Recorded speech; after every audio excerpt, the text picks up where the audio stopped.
companies are created equal. For experienced quality solar, it's MRE. Call 632-2613. MRE, the smarter choice.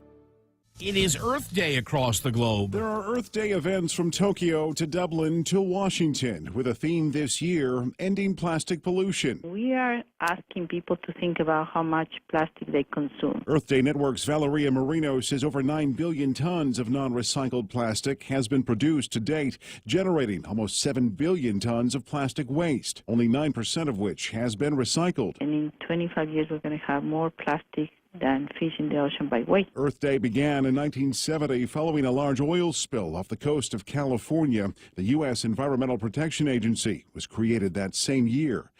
Jeff Manasso, Fox News. International inspectors finally reaching the site of an alleged chemical weapons attack in Syria over 2 weeks ago. Accusations have been made that in these long delays, Syria and Russia have had time to cover up evidence of a chemical attack. The OPCW only said, however, that inspectors were able to collect samples from one of the sites. Now, the attack on April 7th is said to have killed more than 40 people in the town of Douma. Witnesses said they died with foam pouring from their mouths and noses. Fox's Mike Tobin in our Mideast Bureau. The U.S. Air Force investing in some pretty fast weapons. Defense giant Lockheed Martin has been tapped by the government to develop a hypersonic weapon which can travel more than 5 times the speed of sound. The U.S. Air Force awarded the company a $928 million contract. Last month, Russia said it successfully tested a nuclear-capable hypersonic missile it claimed has no equal. China is also believed to have similar capabilities. In Washington, Rachel Sutherland, Fox News. A Quiet Place continues its stellar run, reaching the top spot of the weekend movie box office with $22 million, bringing its domestic tally to $132 million. Bumped down to number 2, Dwayne Johnson's Rampage with $21 million more. Amy Schumer's comedy I Feel Pretty debuting in 3rd place with $16.2 million. I'm Paul Stevens, Fox News Radio.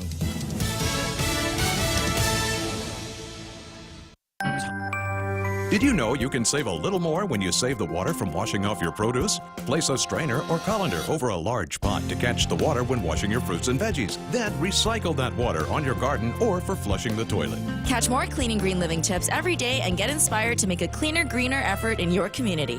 Happy Earth Month from the stations of Choice Broadcasting. Brought to you in part by Body Arts Dance Studio. Body Arts goes to Hollywood with their spring recital Sunday, May 6th at the Sister Roberta Center, Mercy Heights. Tickets are $10 each. Call 477-6622 for more information. Hafa my name is James Moylan, and I'm running for a seat as your senator. The people of Guam expect more from their leaders, and I intend on delivering. If given the opportunity, I will bring my experiences in the military, public, and private sectors. I understand that during challenging times, tough decisions and an open mind are needed. Your tax dollars also need to be spent wisely. If you expect more from your elected officials and expect them to think outside of the box, then I humbly ask for your support this November. Thank you. Paid for by the committee to elect James Camacho Moylan for Senator, Carlos Camacho, Treasurer. With the largest inventory of rental equipment on Guam, East West Rental Center is sure to have the tool you need to get your job finished quickly. From equipment rental, party rental, parts and service to used equipment, East West Rental Center has what you need. Call East West Rental Center at 646-1463 or visit them online and browse through their online rental catalog at eastwestrental.com. They're located in Upper Tumon, right across St. John's School. East West Rental Center, providing the island of Guam with quality equipment rentals since 1972.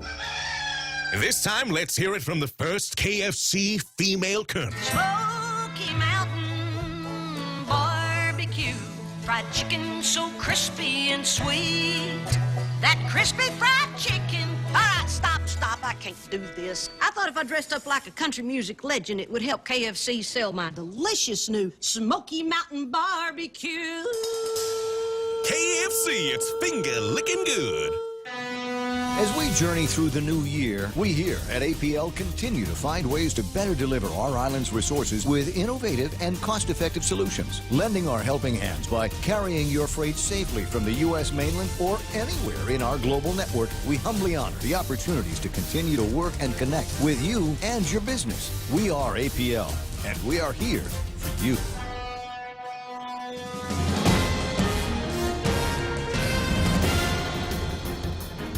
Hafa and good morning, Guam. News time here at The Point is 8 minutes past 6 a.m. this Monday morning. I'm Kevin Kerrigan. Here's a look now at some of the top stories from the Guam Daily Post.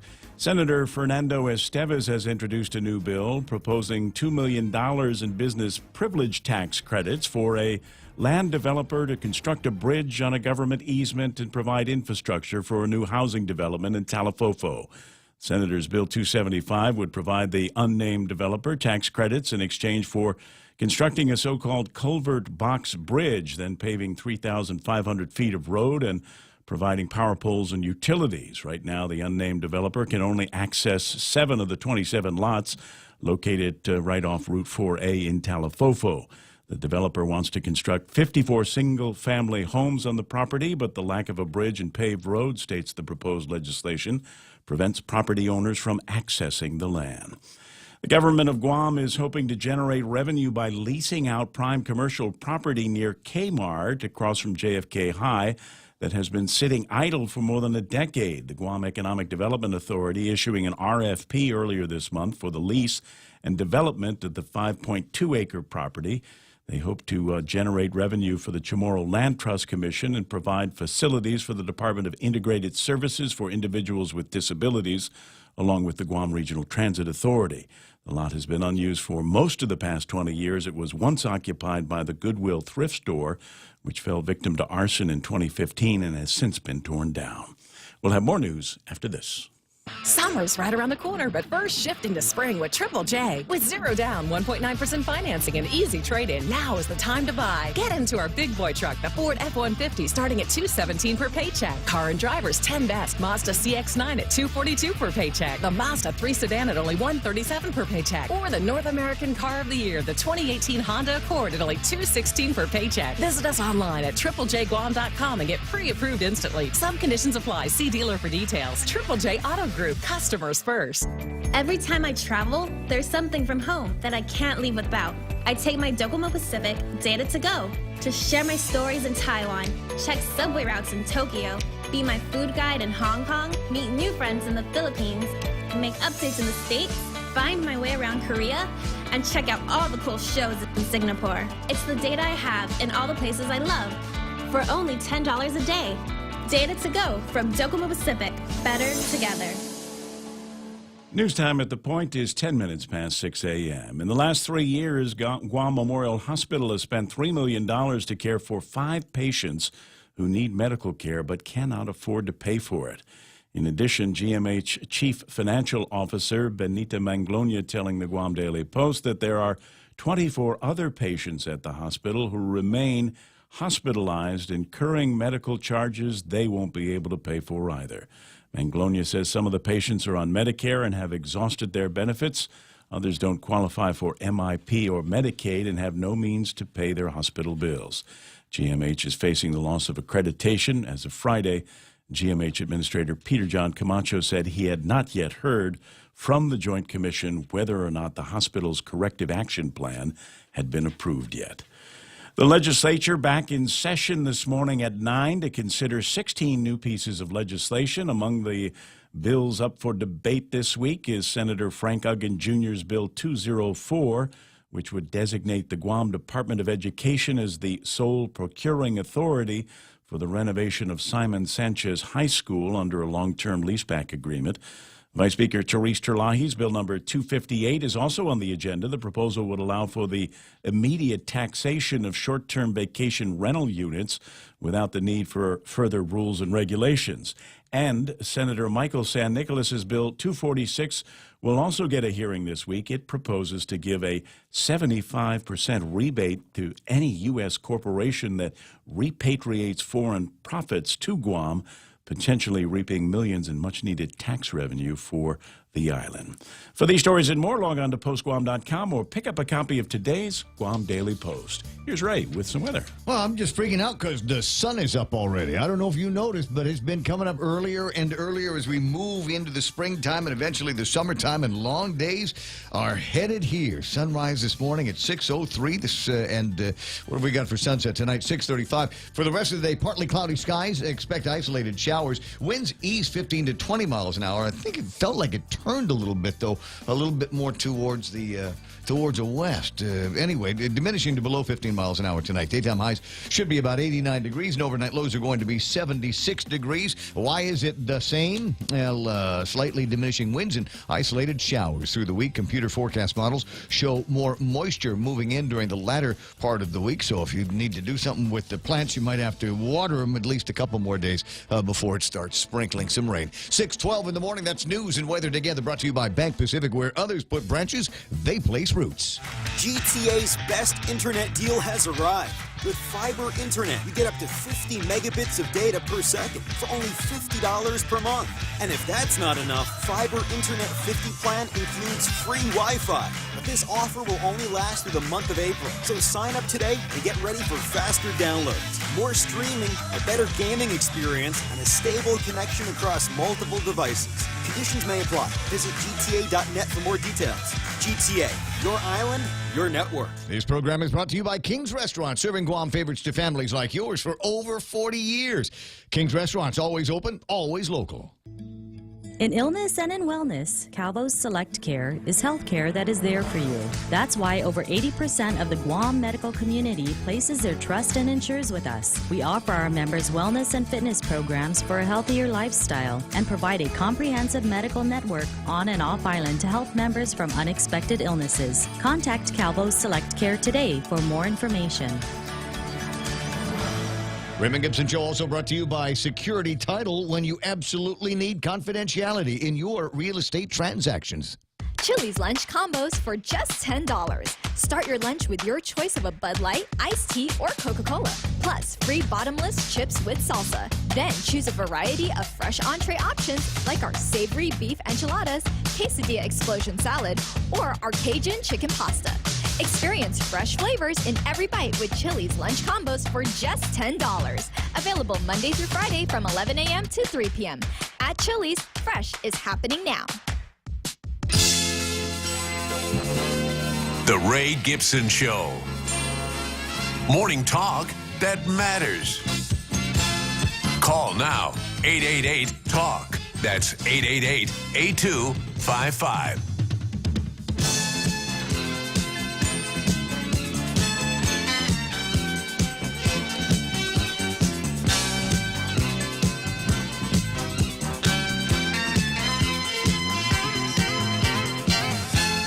Just cataloging all the cool stuff I managed to do over the weekend, and did you have a cool weekend as well? And did you welcome to the program? Excuse the mess. This is the Ray Gibson Show on The Point 93.3. I would be the Ray Gibson. Mike Side with the amazing Kevin Kerrigan from the Guam Daily Post. And we could have done another 20 minutes worth of news this morning, just based on all the stuff that's out there this weekend, and some big stories that you'll find when you pick up the Daily Post today.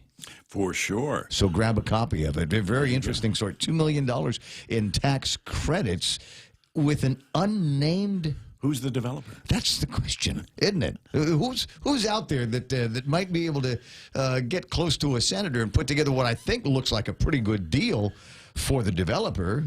I don't know whether it's going to end up being a good deal for the rest of the taxpayers and other people that have been thinking about maybe doing some developments. It'd be nice if I could get all of the road work taken care of and not have to pay for it at the end. System development charges much. Anyway, there's a bunch of different ways to look at that. We'll explore that one there in a second. And Mike Knight, who had a chance to play some records on Boss 104 over the weekend, and then hang out with everybody over at the Upcycle mascot showdown. Throwdown. Yeah. That was good. Good stuff.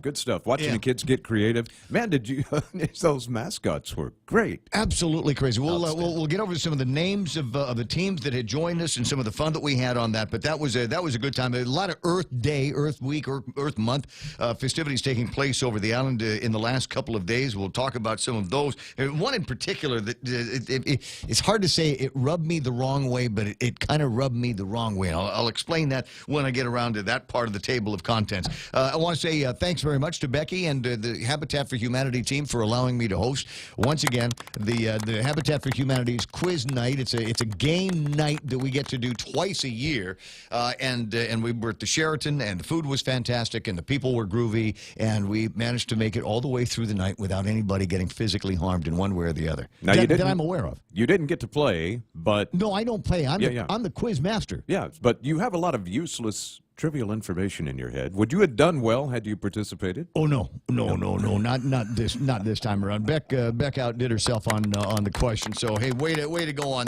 that one. I was able to spend some time at a fundraiser, and after I paid to get in, I thought, you know what, there's still more that I can do. So I helped out with calling the raffles, and that was a good time. But my absolute favorite thing over the weekend was we had a little birthday party for my grandnephew. I gotta figure out what the genealogy is on this one, but Ashton celebrated his first birthday. He didn't know it, but his Uncle Ray spent a good, 10-15 minutes at Jimmy D's, which is where we had it. Okay. Which is a great, and you know the bar, right? Yeah. It is easily one of the best places to catch the green flash. Absolutely. But there was no green flash on Saturday night. I didn't, I'd made the investment. I'm sitting there. I got my drink. I got a great place to watch this thing, and I'm watching the sun go down and goes down and goes down and goes down, and starting to get close to the horizon. I realized that I did not take into account the fact that there might be a few more small clouds on the horizon, and that blocked the green flash from my view. Darn.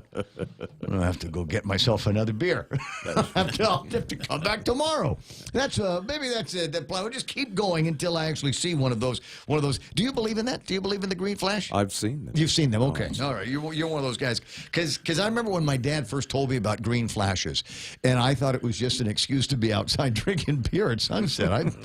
When was the last time you saw it? I want to say the last time I saw one might have been over at the Beach Bar, over at Mark Baldigo's Beach Bar, around the same time when they first opened. I think. I'm not sure. Could have been just a glint off a Heineken bottle. I don't. How many beers did you? You're not supposed to count when you're hunting the green flash. There's certain things that remain unsaid and certain things that remain uncounted. The bottom of that bottle looks green. You hold it up like that, and that's the way we're going to catch this thing all the time.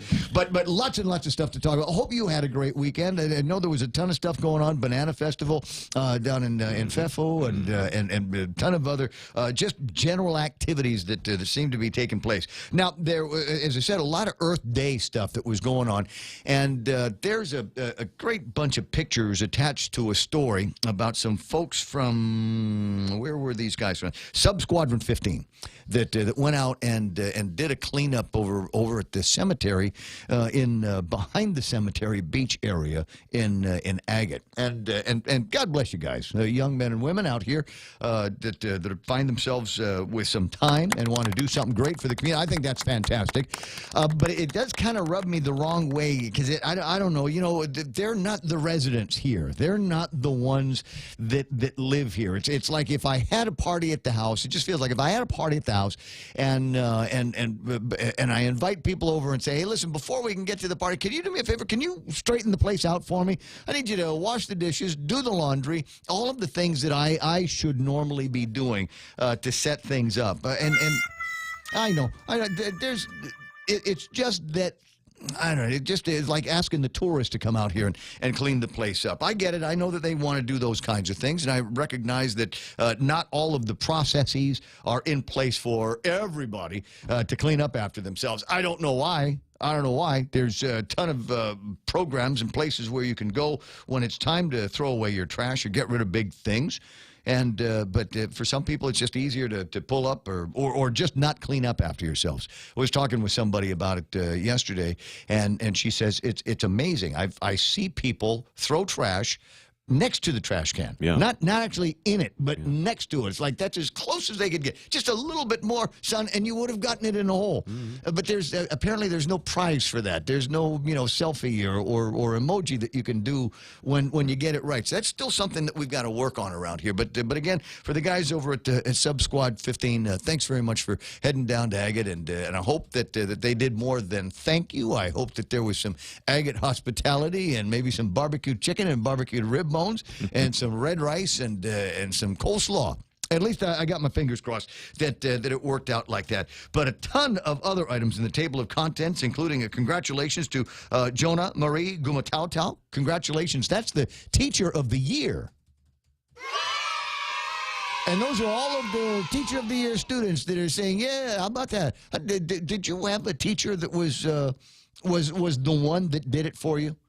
Wow, not really until high school. And then all of us had a teacher. We're actually still all friends with her right now on Facebook. Wow. Her name was Terry Sheehan. Great teacher. She was younger, so she kind of related to us a lot better than some of the old white-haired folks that were shuffling about the school at the time. And so, yeah, she made a real impression on all of us. And I asked you first so that Kevin would have time to come up with an answer. I asked, who was it for you? Who was which teacher was it that helped mold you into the Kevin Kerrigan that we see before us today? I can't think of a teacher. He did it all that on had his a own. Positive impact. I tried to avoid them all. Did you? There more than one or two. It's hard to say just the one. There's going back to first grade and Sister Emmeline when I was at Cathedral Grade School, and that had she had a great positive influence on me. I mean, I grew up with all the nuns, right? So it's Sister Emmeline and Sister Mary Mark and Sister David and Sister Pierre. I had some nuns. Yeah, but the way he said it, yeah, I had some nuns. See, I did public school, man. Penguin, we didn't do all that where I was. So. Yeah. Was it not a positive experience with the nuns? It's amazing kind of corporal punishment they could come up with, wouldn't it? Go to the blackboard and write 100 times, I will not talk in class. Did they ever draw the circle in the blackboard and make you put your nose in the circle for a half hour all the way through the class? Boy, oh boy, oh boy. So, but the one that stands out in my head is the one that I really feel helped focus me when I really needed it as I was a senior in high school, and that was Brother Tom.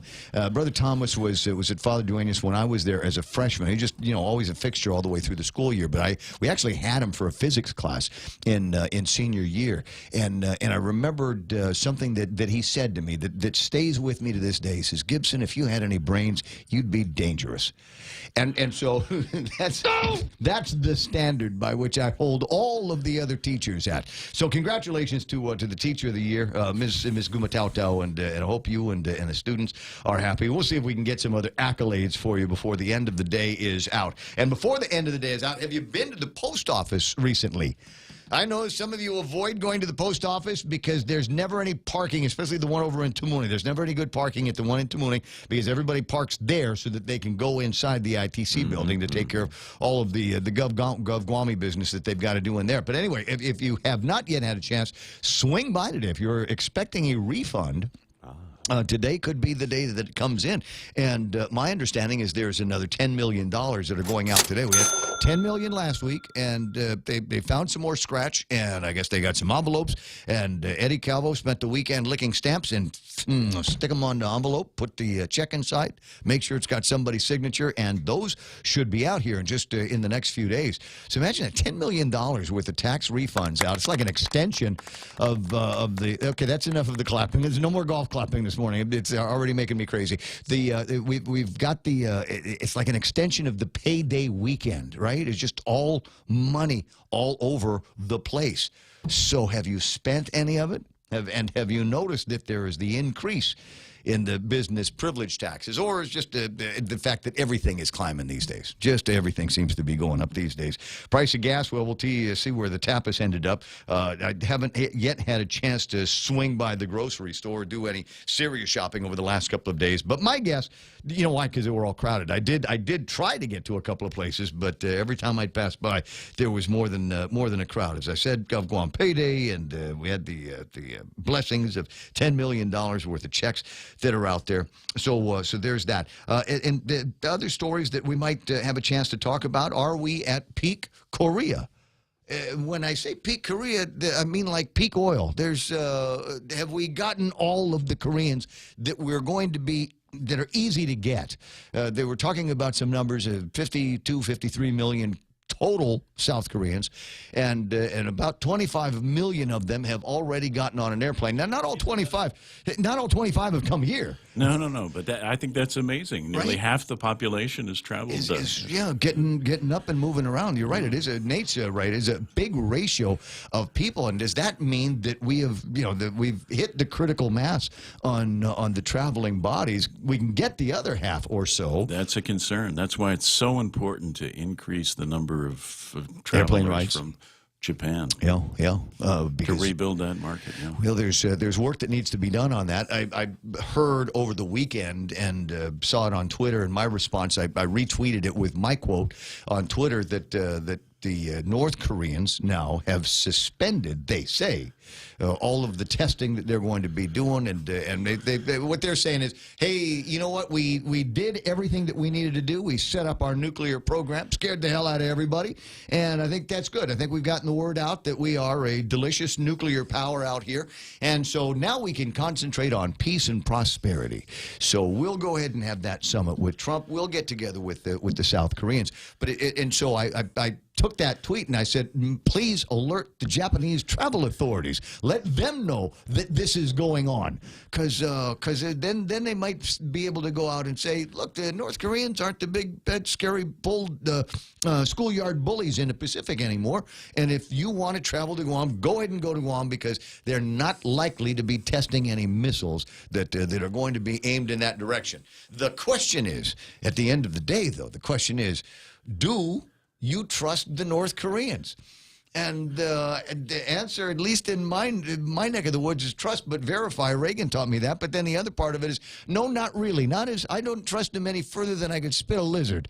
So and that's not very far. So I don't know how much faith to put into that. I don't know if that's going to one day just be one of those things where we say, well, the guy said he wasn't testing his nukes anymore. He said he was going after peace and prosperity, and we will say that by candlelight and amateur radio, because nothing else will work in the aftermath of the bright flash. Yeah, they'll keep giving those promises until they don't get what they want from Trump, and then they'll go back and they'll take their toys and go back home. Yeah, and so I think about this, and I think of the movie Mars Attacks, and all of the times where they go back there and say, well, it was just a misunderstanding. We misinterpreted their signals, and maybe we looked more hostile to them than we needed to do, and it was yap, yap, yap, yap, yap. And so that's the way it might end up with this guy. So I don't know, and I don't know if there's any experts out there that really do have a clear bead on all of that. But if that's the story that they're telling the world, well, maybe we need to go out of our way and back that story up a little bit more with some cash in the markets that were most affected by the threats from North Korea. Would you look at the time? 6:30 already in the morning. 888-8255 is the phone number. We'll find other ways that you can get a hold of me so we can have our morning rap session here on the radio. That's all ahead. But right now it's time for headlines from the Guam Daily Post. Here's Kevin Kerrigan. Half a day and good morning, Guam. News time here at The Point is 31 minutes past 6 a.m. And the headlines from the Guam Daily Post this morning: the former girlfriend of major drug dealer Vincent Raymond Rios was sentenced Friday in district court for her involvement in what the U.S. Attorney's Office has called one of the largest meth seizures on island. Sue Ann Baker was given 2 years in prison and 1 year of supervised release. She'll be allowed to complete her drug treatment at the Oasis Empowerment Center before heading to federal prison. Baker's attorney, Curtis Vandeveld, urging the court to consider Baker's cooperation against Rios in providing information to postal inspectors and helping lead authorities to the seizure of more than $1 million in cash and homes. Baker and Rios were arrested in November 2016 after they picked up 2 mail packages that contained about 19 pounds of crystal meth. That amount of ice had a street value of about $4.7 million. Passionate gun owners dominated testimony before the legislature Friday, making clear their opposition to a bill that proposes banning bump stock attachments for firearms. JTM gun shop owner John Sablon testifying against the measure, saying every bill like this is an inch closer to the abolishment of the Second Amendment. A bump stock makes use of a gun's natural recoil to increase the rate of fire, allowing it to mimic a fully automatic weapon. Bill 265 was introduced by Vice Speaker Therese Terlahi, who said the measure is aimed at helping limit the possibility of an incident of mass violence on Guam and to support efforts to protect our schools. Among the few to testify in favor of the measure was Tano Lizama, who said he was a gun owner who supports the ban. He said he understands the threat posed by bump stocks, and he doesn't think the ban threatens his gun rights. GITA Administrator Jay Rojas says the roughly 1.3 million frequent flyer miles that he has accumulated before he joined the government of Guam. Travel records show that Rojas was the most frequent flyer among GITA employees, spending more than $181,000 to travel off-island on GITA funds nearly every month last year, and during part of this year, the vast majority of the travel related to bond matters for GITA. For these stories and more, log on to postguam.com or pick up a copy of today's Guam Daily Post. iConnect time in the studio. It's 6:32, almost 6:33. Connect less, longer for less. Wait a second. If you say it that way, it doesn't sound like a great deal, and it is. Connect longer for less with iConnect's push-to-talk mobile and internet plans. Yes, money is something we should talk about and plan for and use to make life better. It's how we make our giant leap from where we are to where we want to be. So let's talk together and work together to check off shiny new kitchens, fully nested dorm rooms, and bucket lists with more countries than our passports can hold. Let's check them all off together. First Hawaiian Bank. It all starts with yes. Member FDIC. It's time for a Cold Stone break. Try the new strawberry shortcake and fresh lemon pie ice cream. Mix them with your favorite fruits, nuts, candies, or even golden Oreo cookies. You know, golden Oreo cookies in some cultures are used like money. It's true. They're that good. Cold Stone Creamery is located at the Guam Premier Outlets and the Micronesia Mall. Don't wait another day and waste another dollar. You can start saving today. At Guahan Insurance Services, we are here to help protect your investment and save you money. We offer insurance advising for business, car, and home insurance. So come and visit us at our new office at Camacho Landmark Center at Marine Corps Drive in Timoning, and let us show you that you can count on us for all your insurance needs. Call 475-1162. Is there traffic already? The sun is up. There ought to be some traffic. 6:33 in the morning. Looks like there might be a line of traffic already working in front of, it's at the intersection of 27 and 16. How do I describe that? You've got Malacutis on your right-hand side as you're heading northbound on Route 16. Also looking at a line of traffic beginning to form southbound Marine Corps Drive at the intersection of 1 and 3. Nothing northbound just yet. Coming out of Aurora Street up in Dededo as you make your way down to... not the Waiseng Song. That's the other one over by Pizza Hut. You might see some traffic moving there, but nothing that looks like it's going to slow down the majority of the traffic guys right now. You're in the clear at 6:34. That's right now. Traffic on the point. Circle K has just made it easier to select products that are better for you and your healthier lifestyle. When looking for items that are low carb, low sodium, low calories, low sugar, high in antioxidants, or high in protein, just look for the easy-to-spot Better For You labels so you can find these items at a glance. Come by and see for yourself. It has never been more convenient to fill up on anything and everything that are better for you. Circle K. take it easy. Rain. It's nature's way of cleansing the earth. Yet by the time that rainwater makes its way to your home, it may not be exactly the same as nature created it. A Connecticut water treatment system can improve the quality of the water you and your family drink and use throughout your home, so you can be sure your water is clear, clean, and fresh, just as nature intended it to be. Connecticut, for refreshing ideas on water. American Water Tech. Smarter water, better water. Call American Water Tech, 649-2301, or email info@americanwatertech.com. Let's go, let's go, let's go. It's the Raymond Gibson Morning Show. The Coconut Wireless is back. Morning talk that matters. The Ray Gibson Show. Yeah, it's the Coconut Wireless. There's a phraseology goes back decades and decades in the broadcasting business, but you always get a sense that there is that wireless around here on Guam, and it changes. It changes. It used to be just people talking over the bed of pickup trucks once upon a time, and things get a little bit more sophisticated. We went inside. Sometimes, you get those senior citizen parties over at McDonald's. There's a little bit of the high that goes on there, and then we get into talk radio, and talk radio is a whole lot of fun. We take advantage of the mixing of this technology with social media technology, and among my favorite things that we do here at this radio station is the Facebook Live session that goes on every single morning. Now, you don't have to be my friend, you don't have to like me, but if you just go to thepoint.gu on Facebook, you should be able to just kind of punch in and watch the video of the program. And it's not like I do acrobatics or anything like that in the studio. I sometimes make funny faces with my face just because that's the way I talk. That's how I get my points across. But the other cool thing, yeah, right? There's people digging that part. There's the other cool thing is that you can respond to me, you can respond to each other, or you can just say hello. I was just starting off with half a day. It's a Monday. How about that? And folks will chime in. There's Jay Pasqua, Uncle Carl, and Auntie Jerry are there.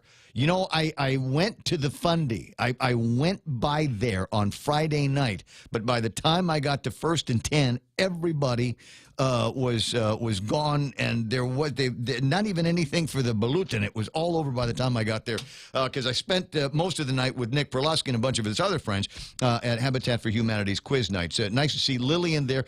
Lillian heard Kevin and I talking about the corporal punishment that we used to have in the schools with the nuns, and there more than once or twice I got wrapped on the hands with the ruler. And there was a boy in the class, and he'd get in trouble all the time. His name was Raymond, but he'd get in trouble all the time. And I remember once he said, "You can't hit me on the hand with the ruler. I'm going to tell my mom." And the sister said, "Yeah, that really works. Your mother told me I can hit you on the hand with it. That's why you're here, because I'm the only one that can do this." So, and after that, the kid was no problem to anybody. Good morning, Lillian. Good to see you there. Cousin Tommy is on. He remembers the nuns. Jimmy Howard and Minami Iijima is listening as she's going through her training today. Are you back? Did you go and represent Guam somewhere recently? I see Charlene Marshall. So Andre Bainham, and he might be happy. One of the bills that they're going to be talking about over at the legislature today, I guess they're going to be debating on that, is the conversation about putting the Department of Education in charge of the procurement required to finally, for once and for all, lot of grain of salt in that, for once and for all, to fix Simon Sanchez High School. We shall see. We've been looking for... How long have you been doing journalism on Guam? How long have you been here, man? Boy, what is it, 35 years? Since it's a big number, yeah. It's a big number that Kevin has been here, and since 1988, there have been perennial issues with Simon Sanchez, one way or the other. You remember when they built the building, the main part of the building, they built it with no windows because they figured, hey, look, look at the century we're in, look at the times, we're flying 747s, we put man on the moon, we don't need windows in this building because the air conditioning will always work. And naturally, one of the first things that went out was the air conditioning. And so you get the kids all sweaty in there, and there are 20 other problems that they've got with the place.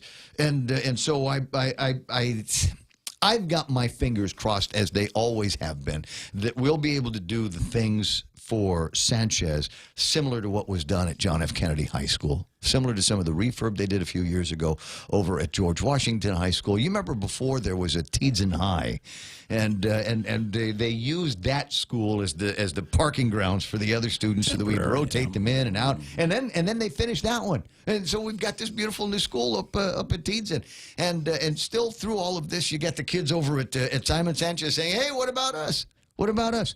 And so maybe today, and if it moves to the legislature, gets signed by the governor, it would put the Department of Education squarely in control of the procurement. And for some people, that's a scary, scary thing, because it's not necessarily among the things that they do well. Mark Mendiola is joining us, and he says, "Buenas, I see you." And maybe, Mark, we can talk about that and what your thoughts are from the perspective of the Guam Ed Board. And you can also give me a debrief, if you don't mind, on the kind of business that you and John Fernandez were able to do in Washington, D.C., and did you get any indication that the plan that you put forward to resolve the issues that or not necessarily to resolve the issue. I think we've resolved the issues. We just got to get to a point where we can get out from the third-party fiduciary agent like a receiver, but not a receiver. And so there's several $1 million a year that frankly, we could be spending at Simon Sanchez instead of paying the third-party fiduciary agents. Problem is that, sometimes the fiduciary agents, receivers, et cetera, they get used to that extra dough. They get used to the income and think, we could make this a permanent part. We're not spending that much money on it, and they keep paying us. So this feels like a heavy profit in the profit pocket, and maybe they're not going to be in a hurry to get rid of that. Deborah Wise chiming in from Saipan. Good morning, Juanita.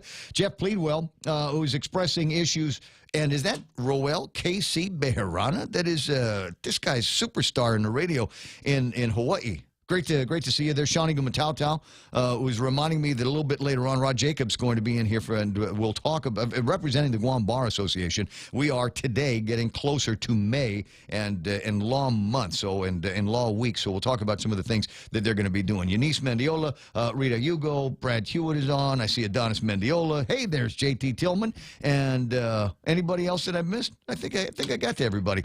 Jeff Pleadwell, who might, if he gets a chance, spend some time talking about the opportunities to discuss the enforcement of signage laws in this town. And do you ever get into that conversation with somebody? You say, "Hey, is there enforcement?" And you go, oh boy, yeah. You don't get me started on that. Don't you get me started on that. So it comes down to, I guess somebody from DPW rolled by there and said, "Oh, he's got to do something with the signage." I don't know what the whole story is, Jeff. Maybe you can illuminate me, but I'll tell you our own signage issues here at the radio station. So you might notice as you drive up and down Marine Corps Drive, you go, I heard the Ray's radio station is up there. Where is it? And the answer is I can't tell you right now because I got to put a sign up, but I've got to find a way to get the sign up so that it meets with all of the demands of the Department of Public Works. And it's not easy to do. It's not there. There's a process that you've got to go to erect a sign. And so even with the signage that we have for Boss 104 and Star 101, even for those vinyl signs, they're not permanent. They're just vinyl signs. They're not wood. They're not electrified. They're not bulky. They're not anything. But even with just that, it took a couple of days for a couple of guys to go through all of the hoops that they had to get through in order to have that thing done. And then finally, I had to go and do all of the applications. And then I go talk to the guy and I show him my plans. And they come back and they finally say, "Yes, you can hang your vinyl signage on the building." Whew. Can't you just paint the name of the radio station on the You side know of what? the I'm building? probably going to end up doing something like that, but I'm sure that they're gonna come down and say, well, that still constitutes something, and it's more than 10% of the total area and all of this stuff, and so you see this, you try to conform. I don't want to break any laws, right? So you try to conform with everything that's going out there, and then you pass by somebody else's building, and it might not be any more than 200 yards away. You pass by somebody else's building, and they've got a sign up that is in direct violation with every piece of the code. And you go, but how come? And they said, well, I don't know. They put that up on the weekend, so we weren't able to catch them actually doing it. For you, you were putting your stuff up on the weekday, and we drove by, and we saw that you were doing it, and so that's why you were pinched on that one. Oh, is that the way that works? And so, and then what Jeff is trying to say, in at least one of the stories, some of the conversation that I saw in that, what he is trying to say is that I'm okay, I'll follow the law, you tell me what to do, I'll do it, but if you're the government of Guam, you better follow the law as well. And he was able to point out a couple of places where there are some government signs that were not actually in line with what the government is supposed to be doing. So on one hand, you say, hey, listen, I get it. I understand the rules, and I'll do my best to abide by them. But it's kind of disingenuous, and it doesn't look very sincere when you're coming after me and pinching me on a violation, but you are doing it yourself. Do it on the weekend. Do it on the weekend. Just put the sign up on the weekend. That's how those government signs got up there. They put them up on a Friday night at 7 when nobody was around. Simple as that. 6:46 in the morning, 888-8255. That number again is 888-8255. Lots and lots of stuff to talk about. As I said, one of the more interesting stories you'll find on the very front of today's Guam Daily Post. And this is an interesting story, $2 million in tax credits. Now, if I can take you through this as it's described by Kevin Kerrigan, and Mindy wrote the story in the Guam Daily Post today. And so there is a unnamed contractor. Okay, there's nothing fuzzy about that at all.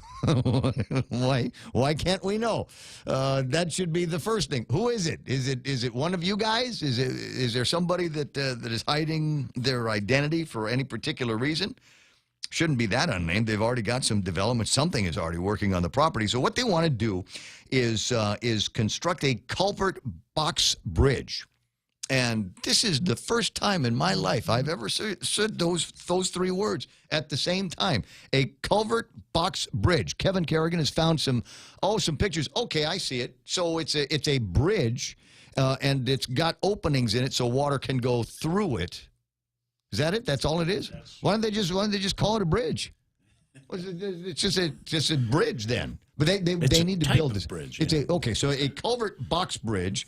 See, this is what happens when you don't go to engineering school. Well, I had to look it up myself. I didn't know what it was. So. Paving 3,500 foot of road and providing power poles and utilities.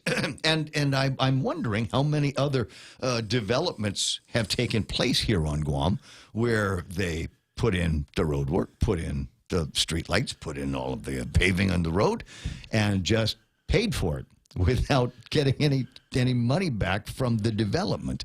So that's the question: why is this a special case? Why does it look like a special case? Who are these folks? And is that all it takes now to get tax credits? Is go find one guy over at the legislature and get it done? I'm not saying there's something wrong here. I'm just saying it doesn't look like it's gone through the process. As an example, we're talking about essentially offsetting $2 million in tax revenue that we would normally get here.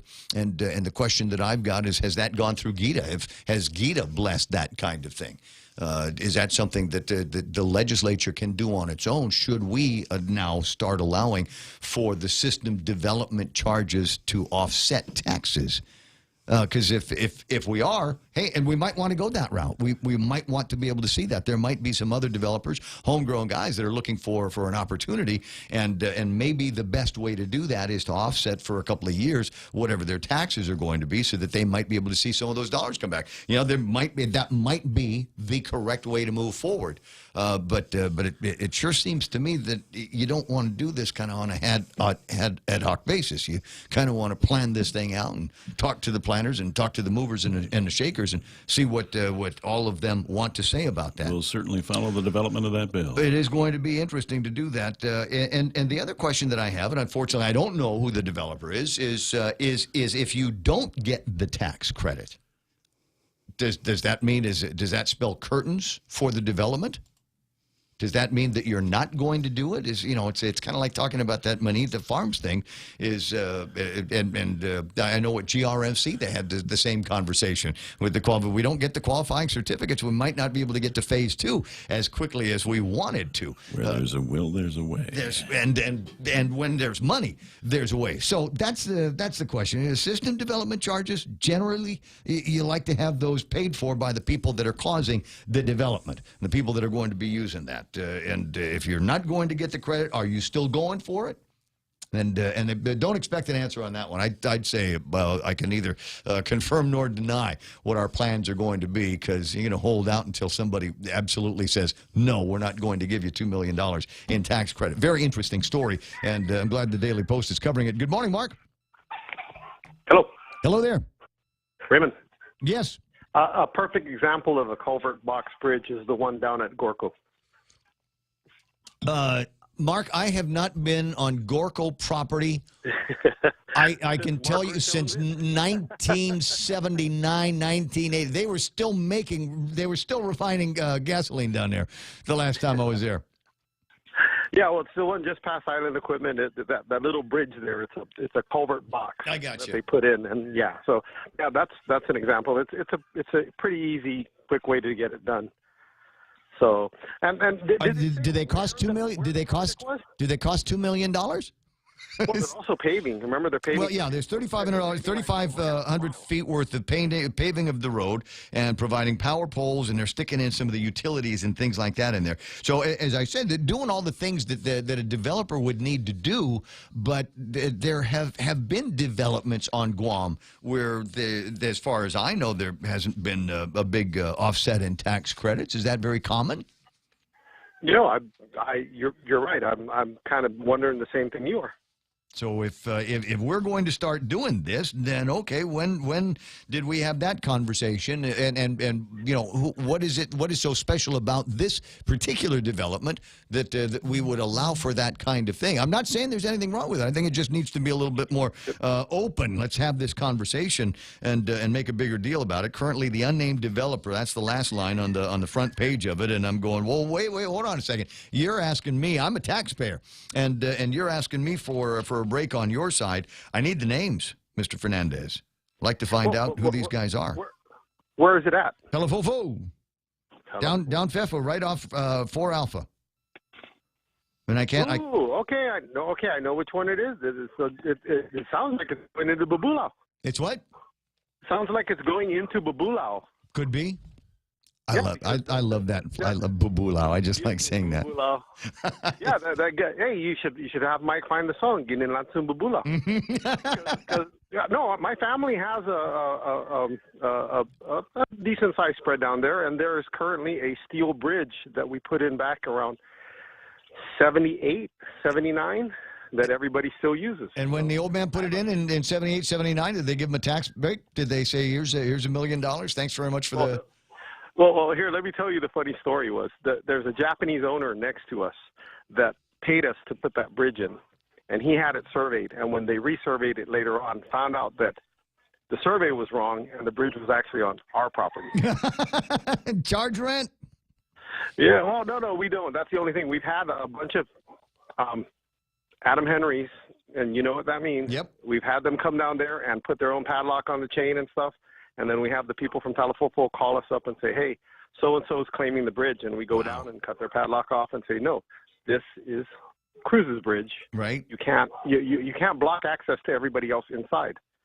So everybody who wants to go in there who has a key for the padlock can go in. Oh, it's interesting. That is an interesting aside to the story. And then the other thing is I'm curious as to who this is, because there's a big chunk in there that was owned by the Fidian Development Corp. That whole big thing with the Korean guy who supposedly bought the controlling interest from Mr. Schwegler from Crown Bakery. They've got about 300 acres in there. Yeah, you're putting some depth on the story. It'll be interesting to see where it goes from here. Yeah. Yeah, and you know, it's not my place to make a big stink about it. I just got a lot more questions than the ones that are the responses that are provided for in the article, and so I want to know who these guys are and what is so special about what they're doing that they've made the connection with themselves and Fernandez, who's an outgoing senator here, already decided he's not going to be running again, and I want to know what the nature of that connection is. Because, I mean, if that was going to happen, then I don't see why every other developer on Guam wouldn't line up with somebody over at the legislature and try to get the same things for themselves. But just one more time, say Babulao. Babulao. Mark, I'll talk to you pretty soon. 6:55 a.m. and it is The Point, 93.3 FM. Spread the word, 888-8255. That number again is 888-8255. And did I already make a big stink about Pete Korean? The question that is interesting to me about the idea that there's already a very, very high ratio of traveling Koreans versus the rest of the country, right? Seems like of 50 some odd million South Koreans, 25 million of them have been on airplanes and have gone traveling, and many of them have come here. And there's a concern among the guys over at the Guam Visitors Bureau that we might have already gotten the easy ones, and that's kind of how we describe things when we say peak Korea. It's like peak oil. There's still oil there. There's still oil under the ground. There's still ways that we can get calories out of the ground or out of the water or out of the air and run power plants and run automobiles with them. But the problem is now it's harder to get. It's more expensive to get that kind of thing. So are we at peak Korea? Have we gotten to all of the easy, just kind of laying on the ground Koreans? And now what we have to do is dig in and find the rest of them, the other 28 or 29 million of them that have not yet started traveling, and encourage them to get on an airplane and come on out here and see where Kevin and I live and where we call home and all of the goofing off that we get to do around here. Is that the peak Korea? And the other part of this that is interesting to me, again, in light of the headlines that are coming out of North Korea, that they've suspended their program, that they're not going to be doing any tests. We're looking at peace and prosperity. Somebody last week sent me a deal, and the line that he used on this, because it stayed with me, the line that he used on this was one Korea. Huh? Not a North Korea, not a South Korea. They're just going to be Korea from now on. And maybe they're going to get to that point in a truce where they say, yeah, we'd like it to be one Korea. We want it to be North Korea, but since you guys have all of the money and all the technology and all the food, maybe we can just, we'll adopt all of what it is that you're doing. We'll fold ourselves into whatever that mix is going to end up being. And it would be one Korea, and could there be another 25 million from that batch that all of a sudden might find themselves with some folding money and a passport to be able to get out to Guam, out to travel? What are the possibilities there? Anybody want to speculate on that?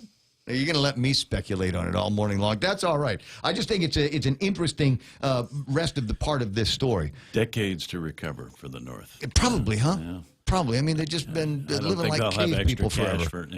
For a long time. But they've got to have some materials, and forgive my ignorance, but I don't know what goes on the other side of that iron curtain. The people do. The biggest thing they have to the overcome is the cult of personality. I don't even know that this whole thing is going to possibly even happen. It just sure. It just. But you got to ask the what if. I mean, I hear you, but it just nothing's going to happen until regime changes. Exactly. Yeah, I just don't see Kim letting go of that absolute power that they have, because absolute power corrupts absolutely. And he is an absolutely corruptible guy. Here are my nukes. right. But still in all, I mean, crazier things. Listen, if we'd had this conversation 40 years ago talking about China, right, would we be as hesitant knowing what we know now? Had we known it back in those days, back in the early 80s, when they started to break down their bamboo curtains. Anyway, just play around with the thought and do that while you're showering or shaving or driving or whatever it is that you are doing just in front of 7 o'clock in the morning. The radio station is KUSG Hagåtña. We are The Point. Let me tell you what's going to be coming up next in the program lineup is going to be Fox News Live. We do it absolutely live. Pull it straight in from the network center in New York City or wherever the heck fact they happen to be. And then after that, Kevin Kerrigan live in the studios with the big stories, the headlines from the Guam Daily Post. That and more all ahead right here. Don't move.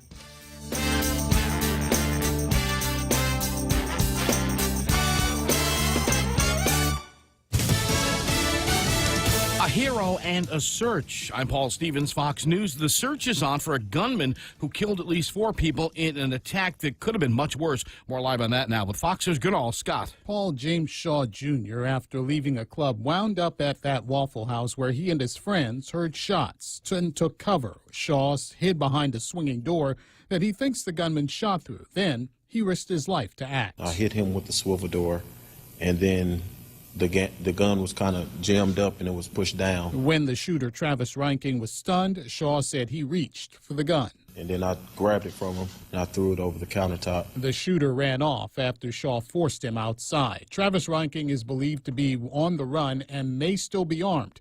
But at that Waffle House, police say Shaw saved many lives, Paul. Gurnall, gas prices rising again. The Lundberg survey putting a gallon of regular now up 9 cents over the past 2 weeks to an average $2.83 a gallon, 37 cents above where it was a year ago.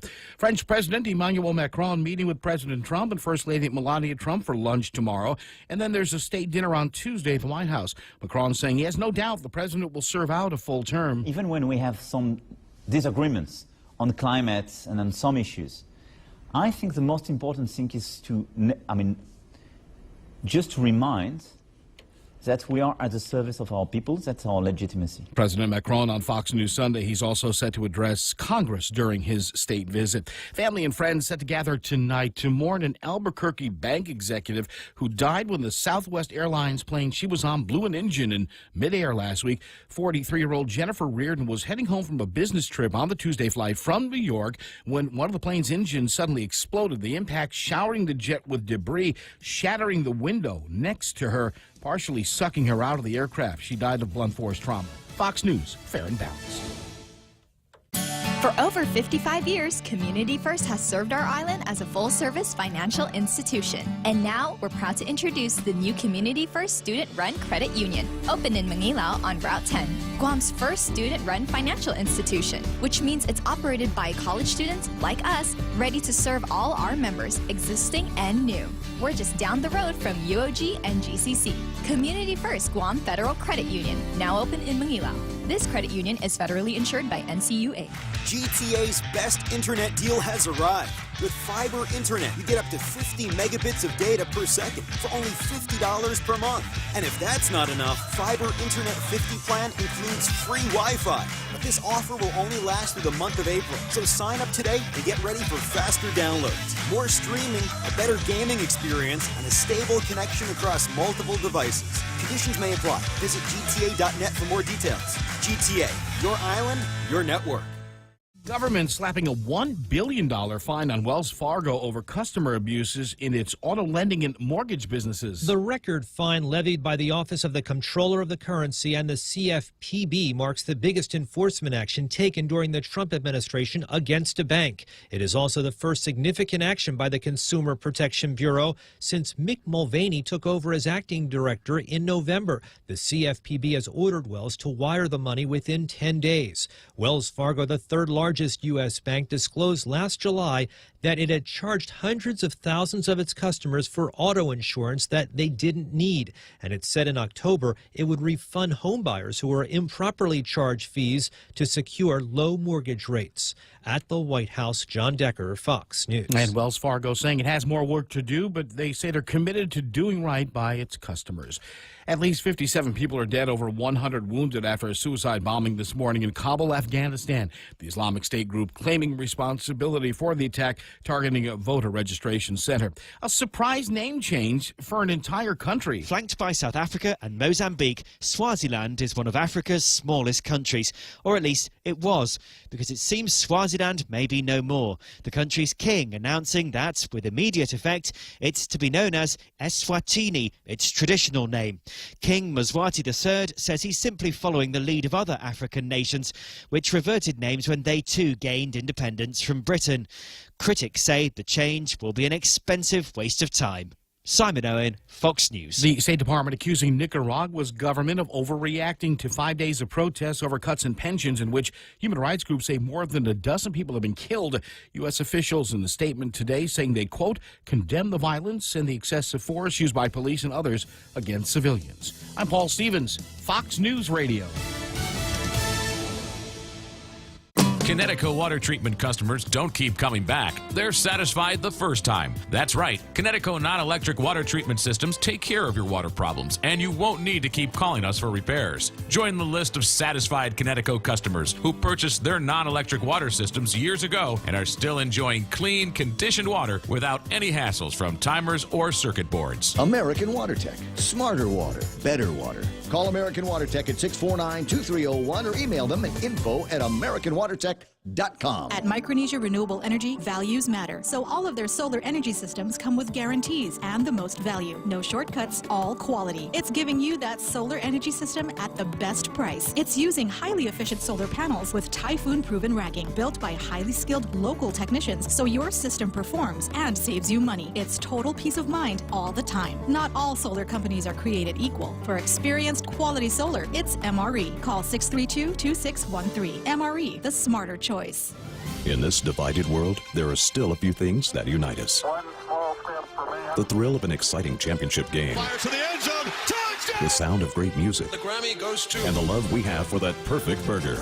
Ruby Tuesday Guam presents to you For the Love of Burgers menu. For a limited time, we want you to put down that fork, tuck that napkin in your collar, and go for broke with an amazing burger for just $11.99. 8 burgers to try, and time isn't wasting. Ruby Tuesday Guam lunchtime. See you soon. So you want to buy a house, but you don't know how much you could borrow. So what do? Well, you come to Bank Pacific and get pre-qualified. Sit down with one of our home loan specialists and let us see how much we can lend you so you know how much you can spend on your new home. Bank Pacific, where we're open to closing your loan in a hurry. Bank Pacific, where others put branches, we place roots. Equal housing lender, conditions apply. Come pre-qualify today. Relax, enjoy, and be greeted by the spectacular view of Hagåtña Bay when you visit the point at the Sheraton Laguna Guam. Gaze into the beautiful sunset as you unwind to the music of Philip Garcia and Natasha on Wednesdays, Mama Shar and Nina on Thursdays, Philip Garcia and Luis Munia on Fridays, and Jack Larimer on Saturdays. Open daily from 8 a.m. to 11 p.m. Happy hour from 5 to 8 p.m. with all cocktail drinks for $7. Receive a discount when you present your SPG card. Call Peter Yaban at 646-2222 for reservations at the point at the Sheraton Laguna Guam Resort.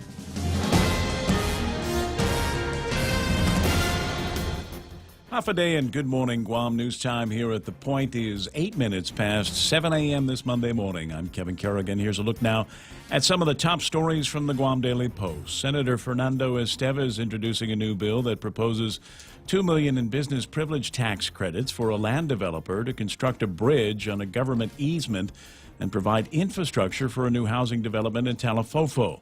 Senator's Bill 275 would provide the unnamed developer tax credits in exchange for constructing a so-called culvert box bridge, then paving 3,500 feet of roadway and providing power poles and utilities. Right now, the unnamed developer can only access 7 of the 27 lots located off Route 4A in Talofofo. The developer wants to construct 54 single-family homes on the property, but the lack of a bridge and paved road, states the proposed legislation, prevents property owners from accessing the land. The Guam Economic Development Authority Board has granted Administrator Jay Rojas discretion over spending up to $10,000 in contributions from Tsubaki Hotel to sponsor an Instagram fair at the Bonifacio Global City in Manila. Rojas has to report back to the board about GIDA's goals if the agency decides to move forward with the event. The Guam Visitors Bureau requested GIDA's assistance with the fair. According to Rojas, the Philippines is one market that Guam does not promote as well when compared with Japan or Korea. The fair, which has the main message of promoting Guam as the closest U.S. shopping destination to the Philippines, will last from June 1st to June 3rd. We'll have more news after this. In illness and in wellness, Calvo's Select Care is health care that is there for you. That's why over 80% of the Guam medical community places their trust and insures with us. We offer our members wellness and fitness programs for a healthier lifestyle and provide a comprehensive medical network on and off island to help members from unexpected illnesses. Contact Calvo's Select Care today for more information. Looking for a reliable power system when the power goes out? Kohler Power Systems are quiet, reliable, and dependable. And they stay that way with regular service and support from the team at Morrico Equipment because they also offer qualified after-sales service and support for Kohler Power Systems. Kohler generator systems are sold and serviced on Guam by Morrico Equipment. You should call them now at 649-1946 or click morricoequipment.com. 10 minutes past 7 a.m. here at The Point. Outbound travel from Korea may have peaked after surging over the past 20 years. Last year, according to figures from the Guam Visitors Bureau, 24 million Koreans traveled outside their country, nearly half of South Korea's population of 51 million. Korean outbound travel has really exploded, said GVB President Nate DeKnight at a recent informational briefing before the legislature. Guam has been one of the beneficiaries, with Korean arrivals making up for the ongoing decline in arrivals from Japan. But DeKnight says Korean arrivals may now have peaked, and the arrival numbers from Korea this year may be relatively flat. The federal government is seeking the statutory maximum prison term for a Department of Corrections prisoner who was found with drugs and other contraband while incarcerated. Ron Molano Taitno, scheduled to be sentenced in district court today. He pleaded guilty in June 2017, admitting to possessing drugs and a cell phone while confined at the Agana Detention Facility. Assistant U.S. Attorney Belinda Alcantara and the U.S. Probation Office will recommend the maximum sentence of 30 months, even though Taitno cooperated. Alcantara cites the defendant's extensive criminal history and lengthy substance abuse problem. Taitno's defense attorney, Jay Areola, however, objected to the recommended sentence, noting his client's cooperation and the more than 1 year his client has already spent in jail. For these stories and more, log on to postguam.com or pick up a copy of today's Guam Daily Post. Right now, with some weather. Partly cloudy today with isolated showers. Winds out of the east up to about 20 miles an hour, diminishing to below 15 miles an hour at nighttime. Daytime highs, 89 degrees. Overnight low is going to be about 76 degrees. Sunset tonight at 6:35.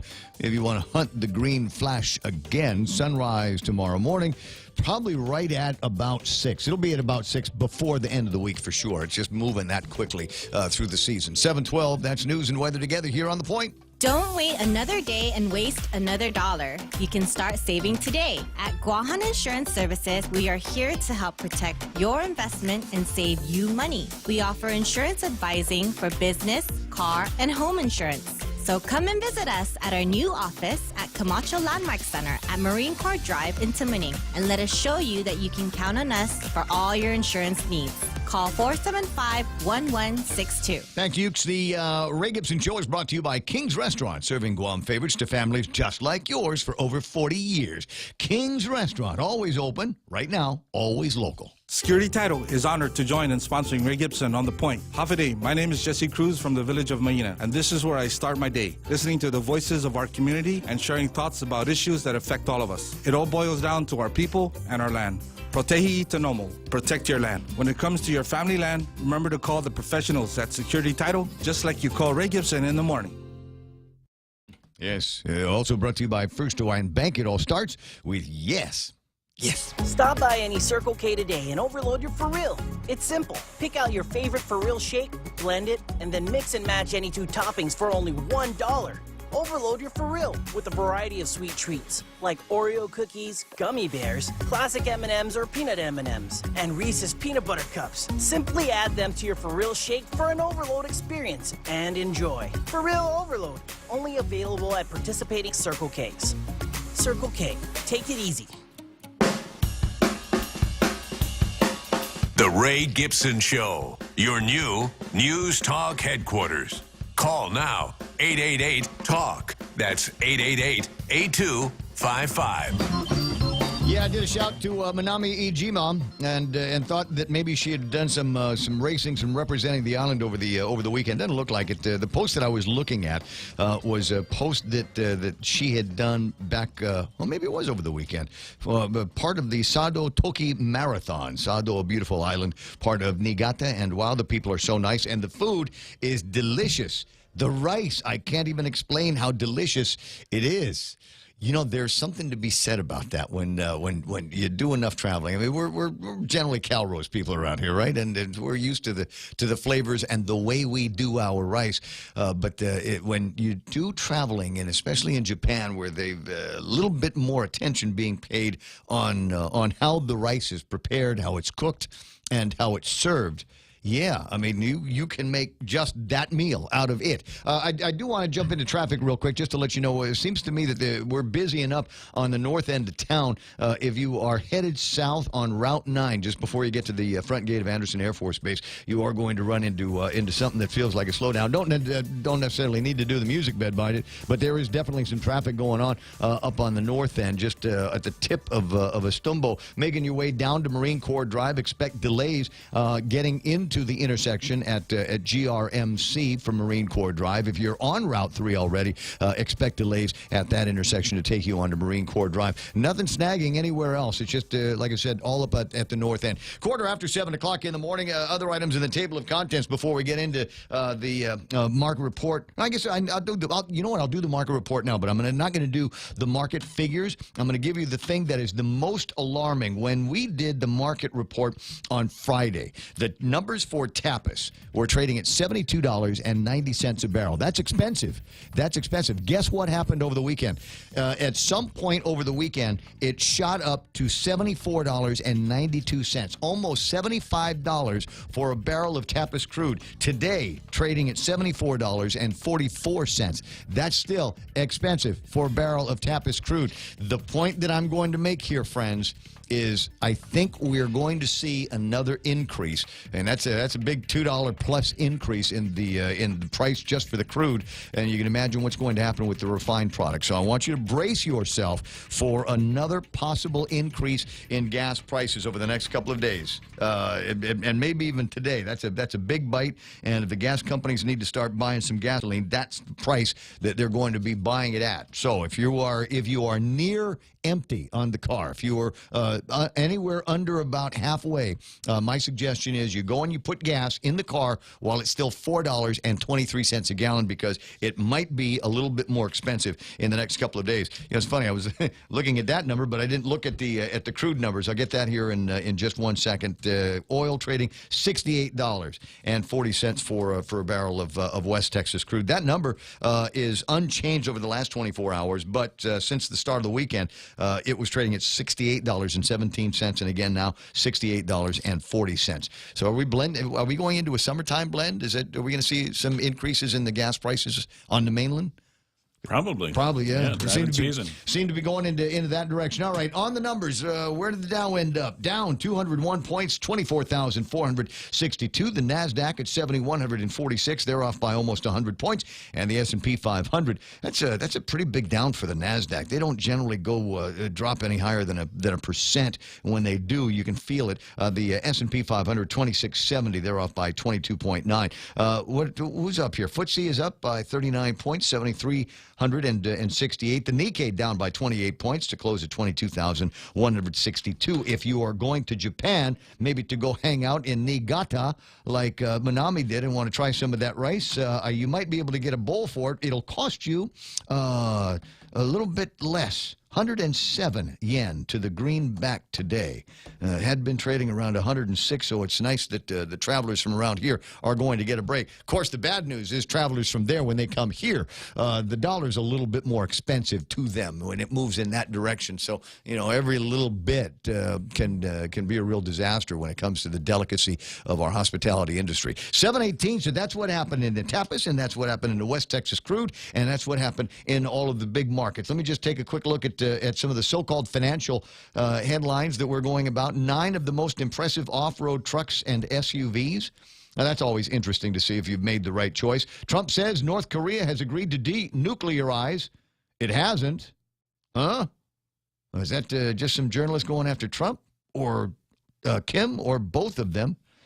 Let me see. What else is there? The Avengers Infinity War could make history with a little help from its superpowered friends. Gee, I thought that was the idea. And they're still running on the site the story about the millionaire who buried treasure in the Rockies. They're still running that particular story. I guess that means nobody's found the dough yet. It's 7:19 and time for us to jump into the mind of Jerry Roberts and this morning's Extra Point. Today, one of the absolutely most critical questions ever asked about the workplace. Have you ever had your lunch stolen out of the company refrigerator? I'm Jerry Roberts, and that's right now on the Extra Point. Recently, Los Angeles-based comedian Zach Toscani took to Twitter to lay out the sordid details of the investigation into an alleged office lunch theft at the video production company where he works. A coworker put his shrimp fried rice takeout into the fridge and went back to get it 30 minutes later. It was gone. Who done it? Well, Twitter went crazy, and the post went viral. As of this writing, it had 180,000 retweets and close to 600,000 likes, with Toscani giving updates and workers sharing their own stories. Even some celebrities, whom you'd have to believe haven't had any lunch theft issues, weighed in on the unfolding drama. As it turned out, the lunchroom was part of the video surveillance system, and the criminal was identified. Horrors. It was the girl who worked 3 feet away from Zach. The victim didn't want her to lose her job, so he dropped the matter. The company's HR department sent an email to all workers telling people to respect others and not steal food from the refrigerator. All eyes in the department were on her as the girl opened the email. "Whoa! Someone stole a lunch? Who would do something like that?" she said. If she'd only known that everybody already knew it was her. According to a 2017 survey from American Express, nearly 1 in 5 workers, 18% to be exact, admits to having eaten someone else's lunch out of the office fridge. 1 in 5. So if it's not me, and it's not him, and it's not her, and it's not him, then it's you.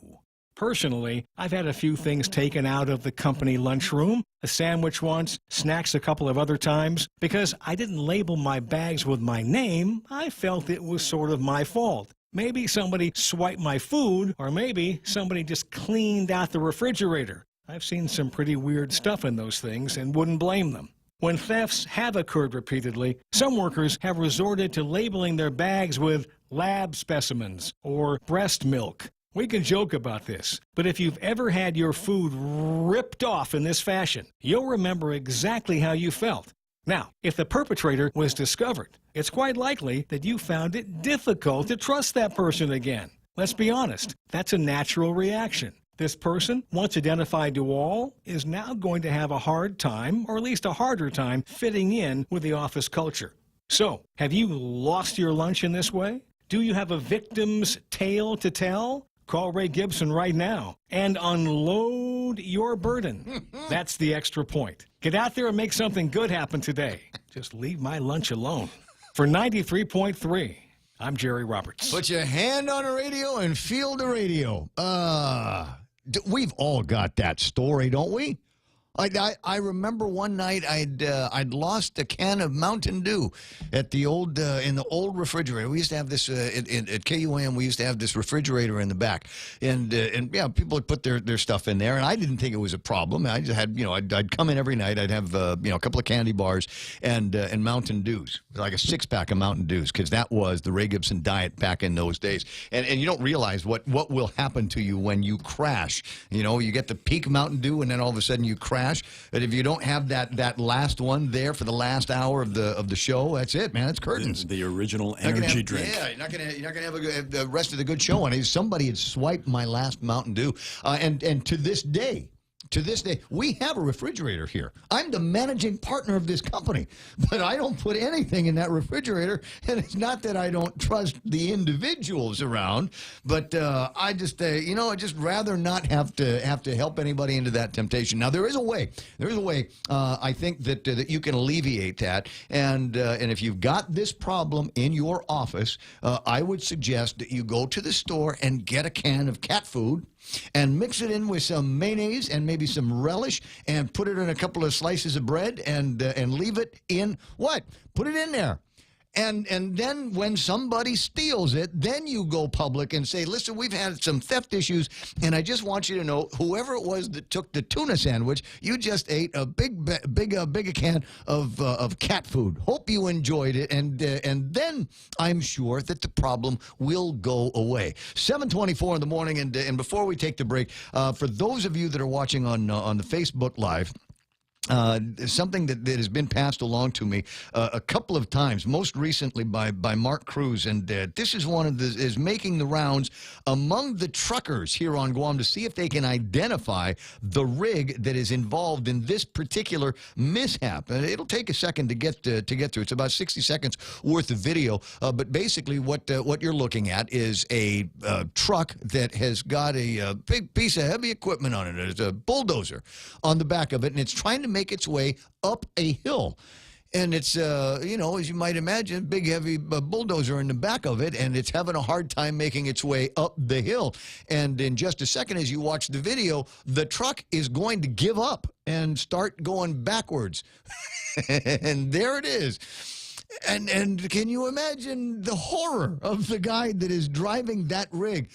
And the question I've been asking is, boy, this place sure looks familiar. It's got coconut trees. It's got flora and fauna. It looks just like, you know, you're heading down the road down in Telefofo. But near as I can tell, the guys that have seen this video, A, can't place the location, and B, and all of the guys know everybody else is right. They can't make out the rig. They can't identify the rig. But I thought I'd share that with you because I can't. It's 7:26. There's the extra point here on The Point.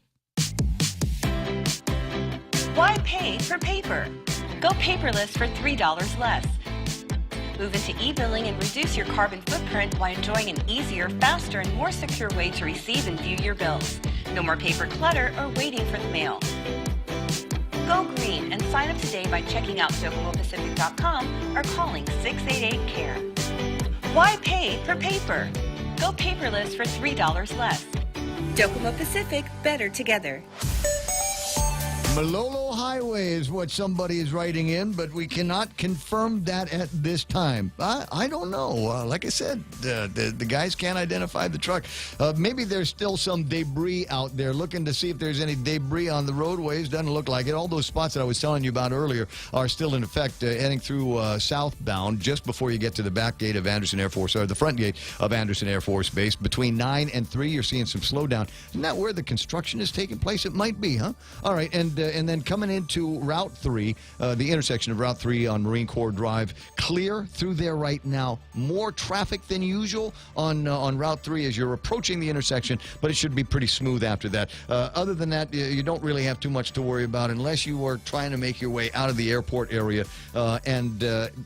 Is this? Yeah, inbound from where the Navy Hospital is towards Agana Heights and then into Agana. More cars than usual through there. There was a little bit of a slowdown in front of the governor's office, but it looks like that's cleared up by now as well. It's 7:26. Do I have time to get to Juanita on this?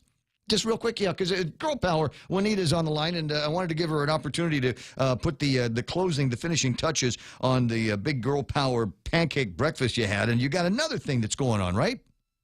Yes, always. There's always something going on. Always good news. So how do we spread the good word about Island Girl Power today? Well, just wanted to say thank you to everybody that was involved in the pancake fundraiser. We served 200 people, 100 to go and 100 dined in. Wow. And we made 1,562 pancakes that day. I was ready for you to say dollars, and I was going to say, hey, that's pretty good for this time of year, this season, where not a whole lot of people got money. Well, and quantifying the amount of pancakes that the students cooked. The students were awesome. All the partners came through. We had the best maple syrup and the best pancake mix. And I just wanted to give time to thank for everybody that helped out. But we do have a huge volunteer day today, crazy for a Monday. But when military volunteers are available, we are also. Coming up on May 5th, is a collector's day. May the 4th is Star Wars Day, right? May the 4th be with you. Right. May the 4th be with you. Right. And then May 5th is something of National Collectors Day, Comic Book Collectors Day. So we're doing something at Island Girl Power with the Force Federation. They're coming in full gear for picture taking, and we're allowing people to come in as vendors to set up their tables. And if they want to dress up in their favorite comic book character, they can do that also. To find out more about this, they can call Jules at 989-1604. And that works, when the thrift store's open. Okay. So she's coordinating the whole event and putting it together with the help of the whole team. So we're going to try this out. It's our first time to do this, and we're excited. So you're going to the Force Federation guys. They're what do they call them? Cosplay guys. They get dressed up and they do their thing, and they have these mock battles, and it's a fun lifestyle. It's a fun thing that these guys get to do. But on the Collector's Day stuff, and I'm curious about this because I've got a pile of Johnny Quest comics that I started collecting when I thought they were going to be very, very valuable. Right in the 1980s, they came out with the Johnny Quest comic books. And so I've got, I want to say it's a near a complete set, and it's taken up space. Obviously, I'm not reading them. I've never been able to turn it into a big comic book collector hobby. So is that something that I could give to you and then you could sell? Absolutely. The reason why we're doing it is because over the years, 4 years of having the thrift store, we've mounted a collection of comic books ourselves. Collector cards, the Pokemon, the Magic, all the sports cards. And, there's a lot of different things that the store has. If people collect ceramic dolls, we have those. There's just a crazy amount of items in a thrift store. So it's our way of saying, come and take a look at our thrift store. And by the way, we have all these cool collectible items. No, okay, I like the idea. Just do me a favor. If I do decide that I'm going to send them in your direction, then here's what we did. They have to be sold as the set. You can't break it apart. The whole got to be the whole set. Yeah, because it took me a while to get to issue number 1. That was it had already been out, and I kind of struggled on that one. So I figure if you're going to sell it to somebody that will appreciate having the whole thing in one place. Right. Okay. Yeah, definitely. And, we have some people that do consulting, or will give you kind of a value based on their knowledge. So the group is growing on Guam, and we want to encourage what they're doing. It's our own homegrown otaku. 989-1604. Ask for Jules a little bit later on in the morning. Juanita, thanks so much for calling.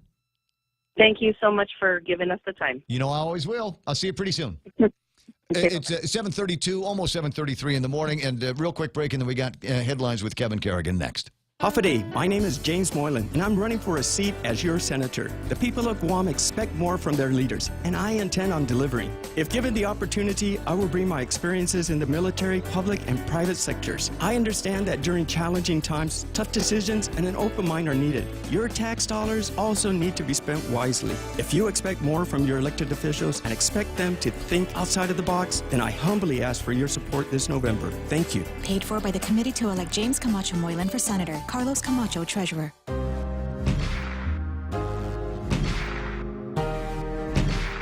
888-8255, and here's a comment that I'm going to side with here as I'm talking about the price of Tapas crude getting very, very close to within 8 cents of $75 a barrel over the weekend. My prediction is that the cost of gasoline is going to be going up, and that idea that they had over at the legislature about putting in a few extra dollars in there or extra cents in for the gasoline tax, that doesn't feel so good now anymore, does it there? Senators, Andre Bainum and I are saying repeal the gas tax. That's what I'm saying. People need a break, and there's sufficient funds to be able to do the work that we need to get on the roadways even before that tax plan went into place. Might need to find some other money to fund operations at DPW, but let's not use gas tax money for that anymore. Time for headlines from the Guam Daily Post. Here's Kevin Kerrigan. Half a day and good morning, Guam. News time here at The Point is 34 minutes past 7 a.m. And the headlines from the Daily Post this morning: the legislature back in session at 9 o'clock this morning to consider 16 new pieces of legislation. Among the bills up for debate this week is Senator Frank Uggan Jr.'s Bill 204, which would designate the Guam Department of Education as the sole procuring authority for the renovation of Simon Sanchez High School. Vice Speaker Therese Terlahi's Bill number 258, also on the agenda. The proposal would allow for the immediate taxation of short-term vacation rental units.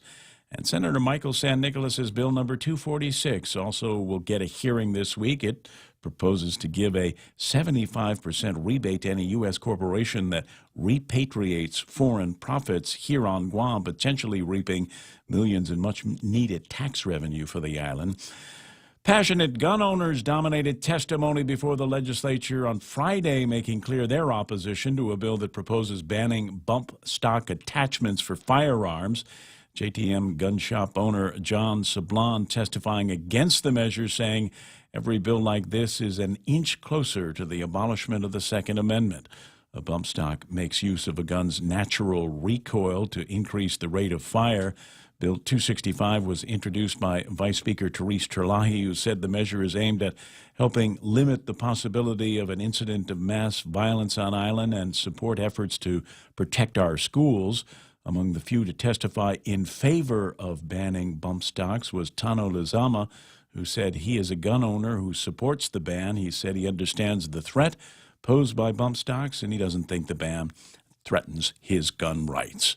Former Jonia Mayor Jose Toves Terlahi and indigenous rights activist Ned Pablo filing their paperwork to run for senator on the Democratic ticket last week. Amanda Shelton is also in the running for a seat in the Guam legislature. She's currently the press secretary for Congresswoman Madeline Bordallo. And Democrat Senator Michael San Nicolas finally picking up an election packet last week to run for the Guam delegate seat against incumbent Madeline Bordallo, who is seeking re-election. For these stories and more, log on to postguam.com or pick up a copy of today's Guam Daily Post. 736, connect longer for less with iConnect's mobile and push-to-talk plans. With the largest inventory of rental equipment on Guam, East West Rental Center is sure to have the tool you need to get your job finished quickly. From equipment rental, party rental, parts and service to used equipment, East West Rental Center has what you need. Call East West Rental Center at 646-1463 or visit them online and browse through their online rental catalog at eastwestrental.com. They're located in Upper Tumon, right across St. John's School. East West Rental Center, providing the island of Guam with quality equipment rentals since 1972. Time for another Cold Stone break. Try the new strawberry shortcake and fresh lemon pie ice cream. Mix them with your favorite nuts, fruits, candies, or even golden Oreo cookies. This is why they want to enjoy some peace and stability in North Korea, because their children don't get golden Oreo cookies. So think of the kids in North Korea. Cold Stone Creamery at the Guam Premier Outlets and Micronesia Mall. In illness and in wellness, Calvo's Select Care is health care that is there for you. That's why over 80% of the Guam medical community places their trust and insures with us. We offer our members wellness and fitness programs for a healthier lifestyle and provide a comprehensive medical network on and off island to help members from unexpected illnesses. Contact Calvo's Select Care today for more information.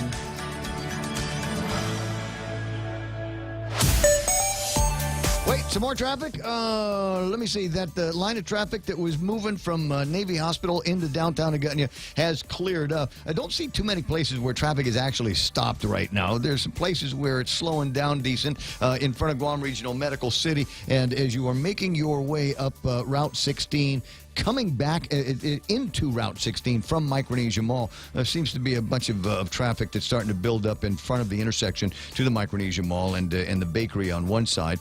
It'll slow down again a little bit when you get by Malakutis and Go Play, but should be clear sailing right up through the rest of Route 16. When you get to 8, 10, and 16, it's looking good through there. No major problems at the intersection. However, southbound traffic, just as soon as you pass that intersection on Route 8, is going to slow down on the way towards the Teedson High School turn. So 738, that's what's happening on your roadways. It's right now traffic on the point. Hey, it's your stomach talking. I'm just gonna cut to the chase. Subway has all new signature wraps packed with meat and flavor. And I know flavor. Okay, maybe not as much as the mouth, that's kind of his job, but we talked, and he's a big fan of the Chipotle Southwest Steak and Cheese signature wrap. And it's super filling, so you don't have to hear from me for a few hours. Unless they play this radio spot again. Subway, make it what you want.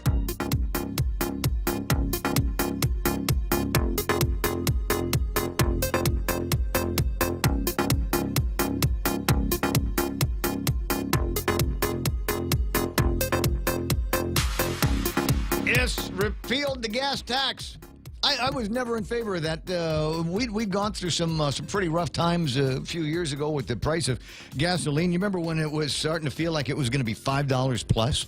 And then there was, I forget what the miracle was, the prices rolled back on that. And almost immediately, I started hearing from people that said, well, now that the price of gasoline is down, we ought to be able to increase the gas taxes. And I said, what are you people talking about? Why would you want to do that? And they said, well, have you seen the roads?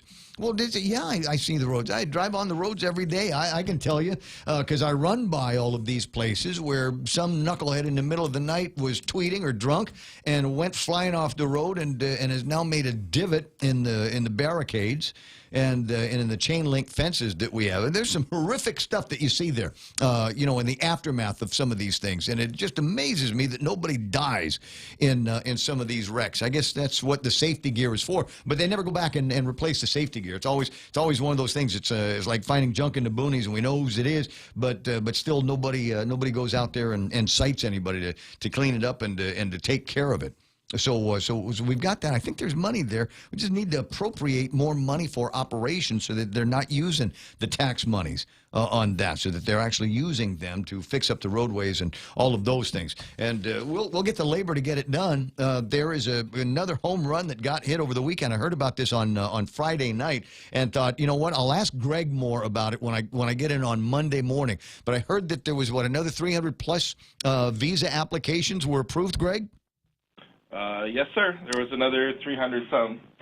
Got Greg Massey from the Department of Labor on the telephone line. Now, it's my understanding that these are still visa approvals that are based on the what is it? The suspension of the quotas on the NDAA. So these are military, their side of the fence jobs, right? Yeah, these are still military-related or associated jobs. Okay, now, in my mind, that should be all right, depending on which job categories we're talking about. Does that free up any local contractors that are already working on base projects to start working on private sector side projects?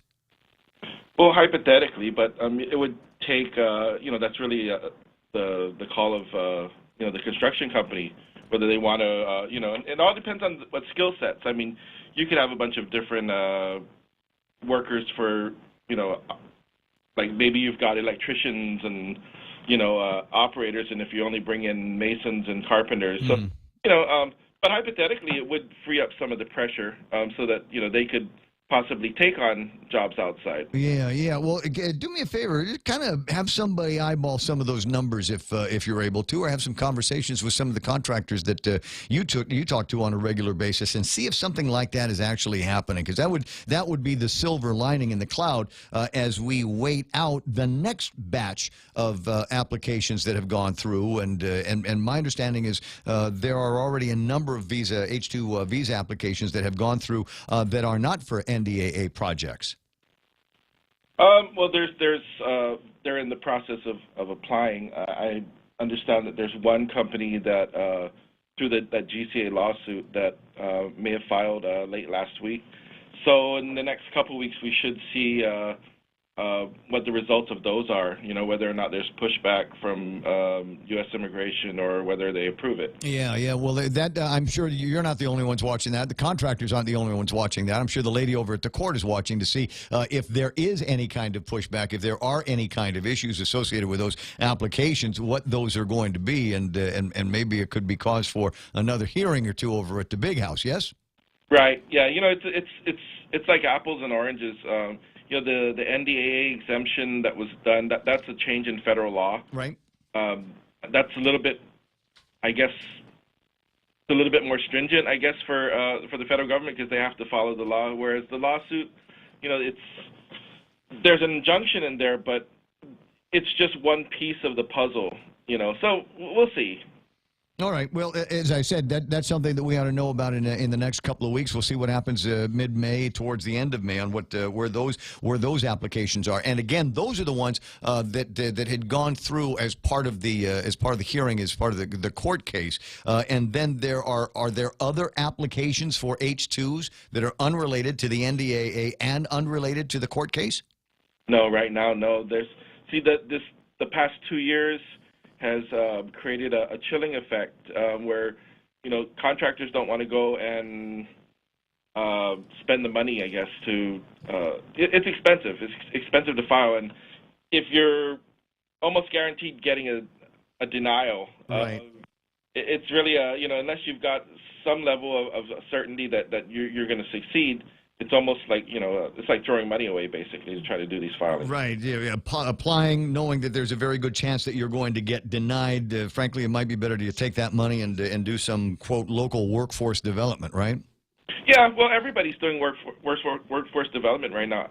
There's a lot of misconceptions out there that there aren't any U.S. workers, U.S. construction workers on Guam, and that's just not the case. There's a bunch of them, and employers are training up people. But the numbers that are out there, of what's needed just far exceed, the capacity to train up folks to do these jobs. Right, right. And we need to do, I don't know, is there any marketing that's going on any, for job crews out of Hawaii, job crews out of the West Coast? Well, each company would, depending on their structure, maybe doing some. I think bringing workers in from the West Coast and from Hawaii, companies tend to bring in the more highly skilled positions, like your supervisors and your engineers and the more high end. But your labor force, just like physical labor or what we call craft workers, I haven't seen. There is a huge. If you look through the trade journals, there's a huge lack. Not only in Guam, but in other states, too. We're in the same boat as them. The only difference is that they can shift, on a larger pool, they can shift the workforce around, whereas we don't have that large pool here. And we're geographically at a disadvantage, far away from where any of those job sites, from where some of these guys might be coming from. Even if they're nomadic in nature, there's still several thousands of miles worth of ocean that they've got to get through. And even though we are America and Asia, we're a little bit different than America in America. So it's not always an apples comparison. One of the other things, and see if you can clarify a little bit of this for me. Well, I was talking about these H-2s. I'm thinking in terms of construction workers, but there are a number of other job classifications that fall in under these H-2B visas, right? Yeah, they're normally just ones and twos. You don't see. I don't think any of these other occupations that are non-construction that ever reach past. Like masseuses and baristas and things like that. Absolutely. Well, no, not baristas. No, you won't see any unskilled positions brought in. Okay. That's the difference with us and the U.S. mainland is H-2 in the U.S. And that's why there's these myths out there. Is that in the rest of the country they use H-2 for completely unskilled positions. The top ones are housekeepers and landscapers and stuff like that. Yeah. We bring in a few landscapers, but these are highly technical landscapers. Those guys that do like those rockscapes and more on the horticultural side. But yeah, we've got occupations like, what is it? Nuclear medicine, imaging. There's a couple there. There's a few in the hospitality industry that have specialty. Like, for instance, there's a dive instructor, but that one has a requirement that they read, write, and speak Japanese so that they're able to, do these dive classes and certify these guys. Sure. Yeah. I thought that was an interesting clarification. They had asked for the criteria that they were looking on for those kinds of things. Well, Greg, I appreciate your time this morning and talking about this deal on the H-2Bs. I think it's great. 321 more foreign workers have been approved for these Guam projects. They're NDAA projects. We'll wait and see what happens as a result of applications that have been filed by companies that were a part of the suit. And has that gone, remind me, has that gone class action? Have they turned that into a class yet? The judge has certified the class action. At the end of the month, there's supposed to be a notice to the class, and that's when we'll know a little bit more about how people would either opt in or opt out of the class. Okay. We're thinking, though, it's going to be more those people who have been injured before by denials of H-2s. Right. And then we'll watch and see who's got the guts after everything all shakes out to put in applications, knowing that they're either not a part of the class or not an NDAA construction company. Interesting conversation as always. Greg, thanks very much for the time. I'll talk to you soon. Welcome, sir. Have a good morning. I promise. I intend to. 10 away from the top of the hour here, and some interesting things that finally are beginning to get on the ball there. I'm hoping that my theory works out so that there's guys that we get off of base projects that can work on this side of the fence that can come and do some construction work for things personally that I need and businesses that I know that could use some of the additional construction work. Now, earlier today we were talking about taxes because, it's always a fun conversation. And one that I didn't like anymore, and I like the increase in the business privilege tax or conversations about an increase in the sales tax, was the talk of the increase in the liquid fuels tax, because that's one that they could plug that one in, bang, just like that, goes into effect. Here it is. There's your new tax, ladies and gentlemen. And all of a sudden, just like that, price of gasoline goes up. And there are a number of people, Senator Frank Haugen among them, that say, you know what? We need to make that price go backwards. That's what we got to do. Give the people a little bit of a break. I'm warning here that based on what I'm looking at on just what's happening in trade on Tapis crude just over the weekend, that we might be seeing an increase in the price of gasoline. It's the highest it has been in a year on Saturday or Sunday. So just FYI, that number is going up. You might look at West Texas crude and go, but that number's still the same. We don't get our gas from West Texas. We don't get it. We get our gas from Tapis and Singapore, and it's the most expensive one you can find. How about that? Ooh, number one. It's what's close, right? We can buy cheaper gasoline, but it's further away, so it would cost more to ship to Guam. So that is among the problems there. And then there's a conversation that Mike Sinicolas has been having. He picked up his paperwork over at the Election Commission. That was in a story that Kevin Kerrigan told you just a little bit ago, and that's all right. Madeline Berdallo is geared up. She's got her mechanics. She's got her machine out there, and she's ready to take on any comer as always. And absolutely delighted to get into a scrap with somebody from the opposing party. Absolutely delighted to get in a scrap with somebody from inside her own party, including Mike Sinicolas. And I don't know. Normally when somebody from inside the party goes up and challenges her for the position, there's this kind of tacit, I think I need to ask somebody for permission in order to do this. I don't know that whether Mike has talked to her or not about the possibilities. It hasn't come up in any conversation that I've had with him. But what is interesting this morning is the pushback against Mike Sinicolas, and it's not from Madeline Berdallo or any of her avowed supporters. It is from the governor of the territory of Guam. He writes in the Sunday Forum, the bill to repeal the sales tax is political theater. Now, it's not very often that the governor will take the time to sit down and craft an editorial piece targeting an individual, but he did in this case. Is talking about it's bad politics. It's easy for anyone to fall for this rhetoric because it is a very simple strategy. Say what everyone wants to hear and keep saying it even when you are wrong. He's talking about Mike Sinicolas and his desire to kill the BPT increase.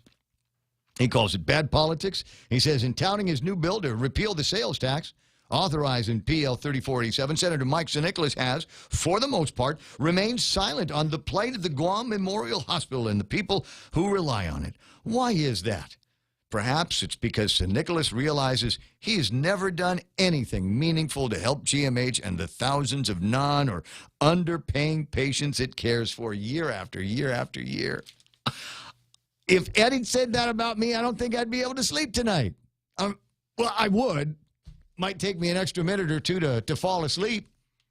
Really? Never done anything meaningful to help GMH and the thousands of non- or underpaying patients it cares for each year. Finally gets down to the bottom of this. Clearly, this measure was never a sincere attempt to address the needs of the hospital or address any of the other problems facing this government. I would say the same of St. Nicholas's other legislative initiatives on which he works very hard in Facebook to draw praise. In the real world, his so-called solutions thus far have done very little to promote positive change. Ooh, I felt that. Did you feel that? This is Eddie right into Mike St. Nicholas on this. And like I said, it's just I'm trying to remember the last time I saw such venom from the governor's office directed at any individual. I mean, normally it's, we'll park a hearse in front of the legislature. A couple of months ago during the debate over the tax increase. Didn't he say the same thing about B.J. Cruz? And then B.J.'s coming back saying tough things were said. Excuse me. Get up, it's Jesus Day. But still, I don't even know if the bill's had a public hearing. I don't think it's up for any of the conversation or the debate that's going on at the legislature now, is it? Right? So what's that about? Is it? Do you think that Eddie and Madeline got together and said, okay, let's torpedo Mikey?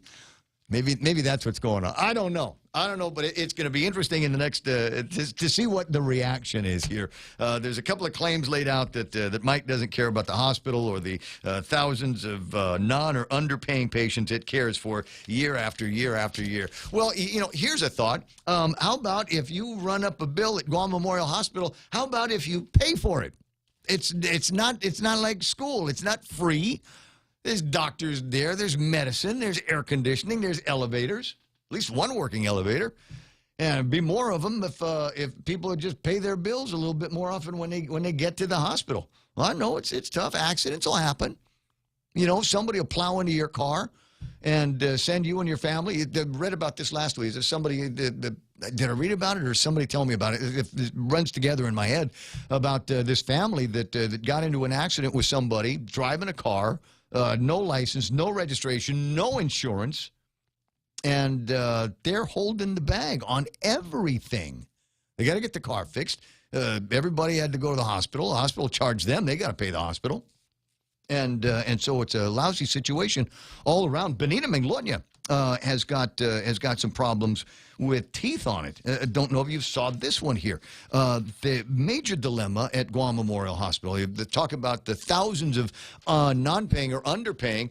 Well, Benita's problem has to do with, 5 patients who together have managed to charge up bills at Guam Memorial Hospital of about $3 million.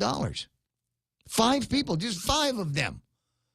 And I don't know who they are or what kind of maladies they got. The thing that they all have in common is that they have no links to anyone that might be able to pay for the services that they apparently are receiving. Whatever they've got, it's chronic, right?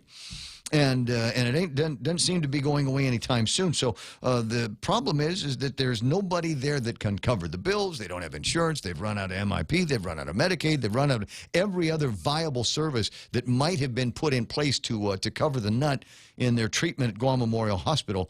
And they're still sick. So they're still taking up space. They're still taking a bed. They're still taking the treatment at GMH. And, Benita rightly, I think, says, what are you going to do? What are you going to say? What, you're out of money? You can't pay anymore? You wheel them out on the wheelchair and say, call a taxi, find a ride somewhere, because you cannot stay here anymore. We cannot continue to pay for your hospital bills for absolutely nothing. So that to me is going to be one of the interesting questions that we pursue about Guam Memorial Hospital. How is it done everywhere else? Do we just need to stand up more public service groups? Is there something else that need to street dance like we used to have in the breakdancing movies to help pay somebody's bills? Have they looked hard enough with these individuals? Are you sure there are no other visible means to the community for somebody that might be able to cover the bill to keep the machines all attached at Guam Memorial Hospital? We'll watch this story as we watch other stories, but it is a real big dilemma. And considering it's so few people and the numbers are so big, in one case $1 million for procedures. The bills are more than $100,000, and some exceed $1 million, depending on how long the patients have been at Guam Memorial Hospital. I forget what the nightly figure is at GMH. What is that, a couple of $1,000s a night to hang out there? There's other places. So maybe there's more that needs to be done for the chronically indigent at GMH. We'll watch that story. We'll watch a bunch of other stories. I got to get my hands on the bills that they're talking about. The legislature is in session. That's right. And you know what you do when you hear the guy on the radio say the legislature is in session? You reach and you make sure your wallet's right there. That's it. Yeah, I got it right. Keep an eye on your wallet, buddy. No dollar is safe. No citizen is safe while the legislature is in session. What's my proof? 1% increase in the business privilege tax and 2% increase when that's said and done on the sales tax, a visible sales tax. How did that happen? You know what happened when you weren't looking? 7:59 and change. We're KUSG. I got you. Fox News Live coming up next on the other side of that. Kevin Kerrigan with more news from the Guam Daily Post. We got sports with Blake ahead and an opportunity to get caught up and find out what's going to be happening for Law Week with Rod Jacob from the Guam Bar. That's all ahead right here on the Ray Gibson Show on The Point.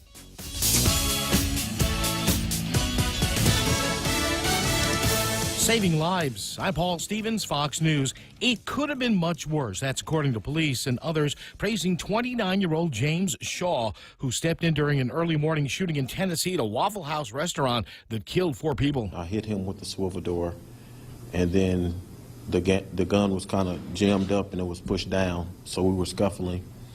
And I managed to get him with one hand on the gun, and then I grabbed it from him.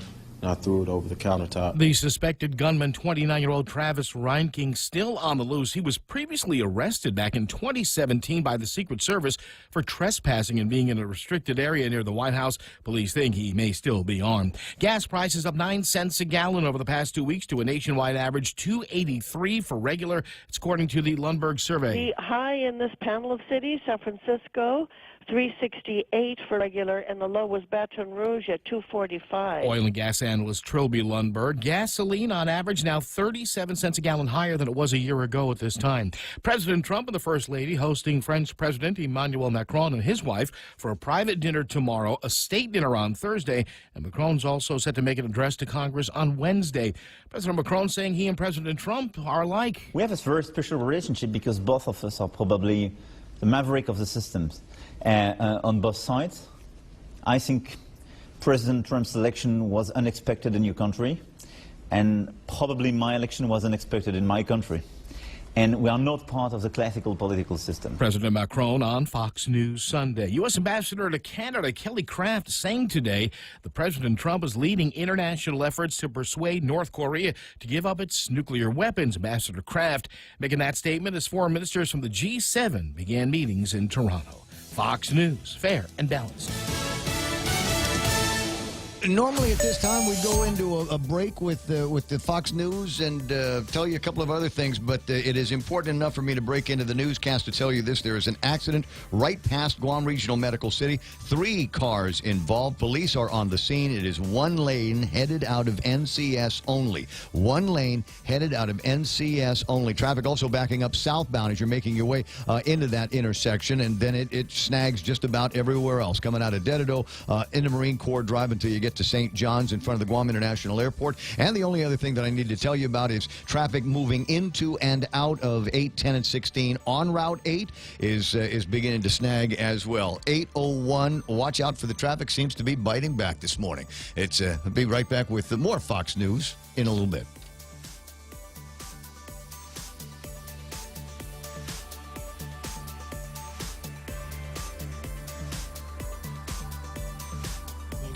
.org.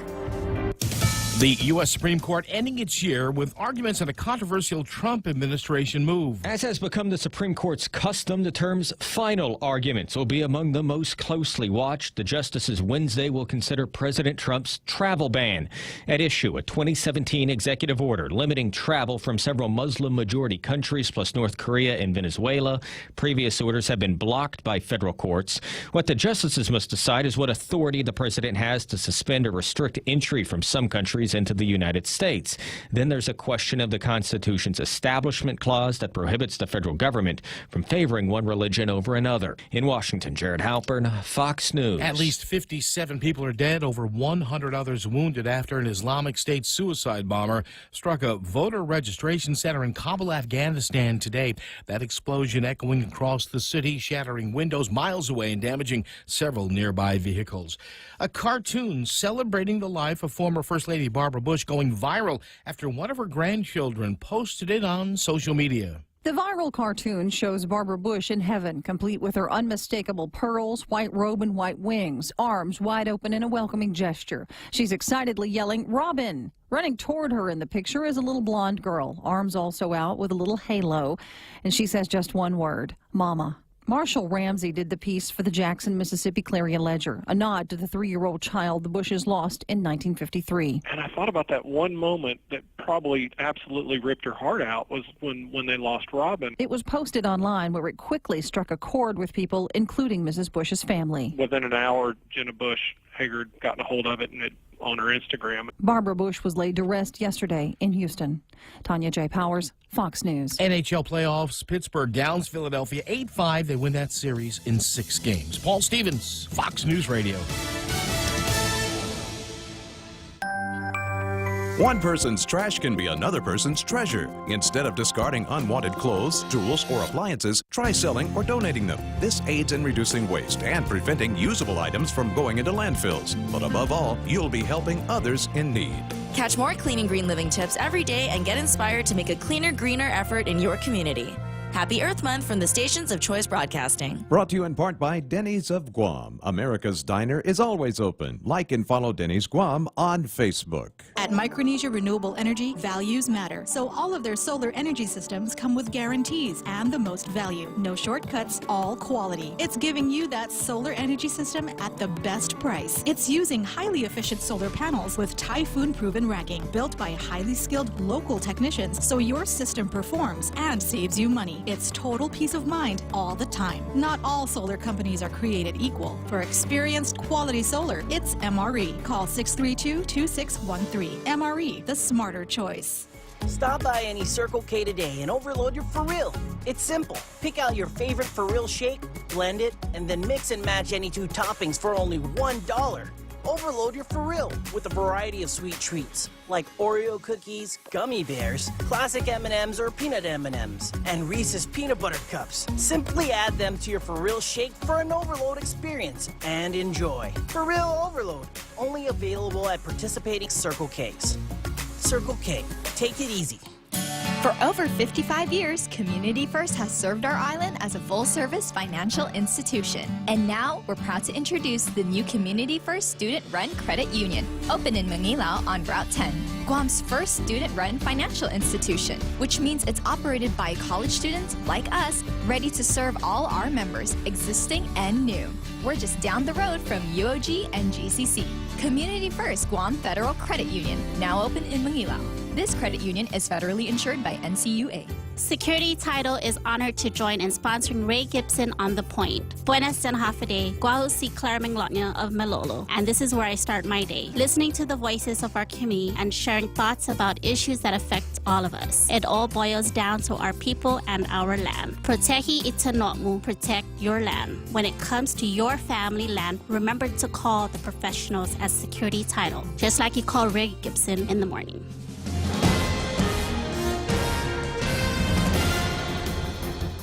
Half a day and good morning, Guam. News time here at The Point is 8 minutes past 8 a.m. this Monday morning. I'm Kevin Kerrigan. Here's a look now at some of the top stories from the Guam Daily Post. Guam Memorial Hospital continuing to struggle with unpaid bills. Chief Financial Officer Benita Manglona telling the Guam Daily Post that in the last 3 years, GMH has spent $3 million to care for 5 patients who need medical care but can't afford to pay their bills. In addition, Manglona says there are 24 other patients who remain hospitalized, incurring medical charges they won't be able to pay for either. She says some of the patients are on Medicare and have exhausted their benefits. Others don't qualify for MIP or Medicaid and have no means to pay their hospital bills. Bills are more than $100,000 each, and some exceed $1 million, depending upon how long the patients have been at the hospital, said Manglonia. GMH is facing the loss of accreditation. As of Friday, GMH Administrator Peter John Camacho told the Post that he had not yet heard from the Joint Commission whether or not the hospital's corrective action plan had been approved yet. The former girlfriend of a major drug dealer, Vincent Raymond Rios, sentenced Friday in the district court for her involvement in what the U.S. Attorney's Office has called one of the largest meth seizures on Guam. Sue Ann Baker, sentenced to 2 years in prison and 1 year of supervised release. She'll be allowed to complete her drug treatment at the Oasis Empowerment Center before heading to a federal prison. Baker's attorney, Curtis Vandeveld, urging the court to consider Baker's cooperation against Rios in providing information to postal inspectors and helping lead authorities to the seizure of more than $1 million in cash and homes. Baker and Rios were arrested in November 2016 when they picked up 2 mail packages that contained about 19 pounds of crystal meth. That amount of ice had a street value of $4.7 million. More news after this. How about when we lend you money for your home, we pay for your appraisal? That's right. When we make you a loan, we'll pay for the actual cost of your standard appraisal up to $1,500. Add that to our super low rates, and you'll see why so many people are coming to Bank Pacific for their home loan. So join them by joining us, Bank Pacific, where we're open to closing your loan in a hurry. Bank Pacific, where others put branches, we place roots. Equal housing lender, credit conditions apply. Chili's lunch combos for just $10. Start your lunch with your choice of a Bud Light, iced tea, or Coca-Cola. Plus, free bottomless chips with salsa. Then choose a variety of fresh entree options like our savory beef enchiladas, quesadilla explosion salad, or our Cajun chicken pasta. Experience fresh flavors in every bite with Chili's lunch combos for just $10. Available Monday through Friday from 11 a.m. to 3 p.m. At Chili's, fresh is happening now. 11 minutes past 8 a.m. here at The Point. Cortec Construction's petition for 321 skilled foreign labor visas has been approved by the U.S. Citizenship and Immigration Service. USCIS approving applications for 127 carpenters, 109 metal workers, 49 cement masons, 14 welders, 10 plumbers, 7 electricians, and 5 heavy equipment operators. The governor's office announcing the approvals on Friday. This is the third batch of approvals under the H-2B visa program within the past month. A total of 654 petitions have now been granted by USCIS after more than a year of 100% denials. All of these approvals are related to military construction projects, and the approvals fall under the exemptions granted under the 2018 National Defense Authorization Act. Cortec Construction is a subsidiary of Cortec International, PHC Corporation, a subcontractor for Cortec. Cortec International has a $200 million contract to build 2 hangars at Andersen Air Force Base. The Guam Daily Post is an affiliate of Cortec. The Guam Economic Development Authority Board has granted Administrator Jay Rojas discretion over spending up to $10,000 in contributions from Tsubaki Hotel to sponsor an Instagram fair at the Bonifacio Global City in Manila. The Guam Visitors Bureau asked Gita's assistance with the fair. According to Rojas, the Philippines is one market that Guam doesn't promote as well as it does Japan or Korea. The fair, which has the main message of promoting Guam as the closest U.S. shopping destination to the Philippines, will last from June 1st to June 3rd. For these stories and more, log on to postguam.com or pick up a copy of today's Guam Daily Post. Here's Ray with some weather. It's amazing, and I think there might be something to that idea of boosting the awareness of Guam as a shopping destination. I know what you're thinking. People go, aren't the people from Guam going to Manila a lot and doing shopping at the Landmark Center and all of these other places up and down Makati? And the answer is yes. Free. Yes, they do. But that's what we've got around here. And I know people who know people in the Philippines that come out to Guam maybe twice a year, and that's what they do. Christmas shopping is a big deal here on Guam with some of the well-heeled of Manila. So as I said, they're onto something. All you got to do do is just tell them it's here, and they'll fly out and buy. Partly cloudy skies and isolated showers. We've got east winds up to about 20 miles an hour today, diminishing to below 15 tonight. Daytime highs, maybe 89 degrees, and overnight lows will be about 76 degrees. I think it's going to get warmer because the days are starting to get longer. Sun came up just around sunrise this morning. Of course, it came up around sunrise. You idiot guy on the radio. Sun came up this morning just around 6 o'clock, maybe 6:03. It'll probably be coming up even earlier. Before the end of the week, 5:59, sun's going to be coming up. Mark my word. Sunset at 6:35. That's about the same, and that's what we've got, news and weather and shopping in the Philippines here on The Point.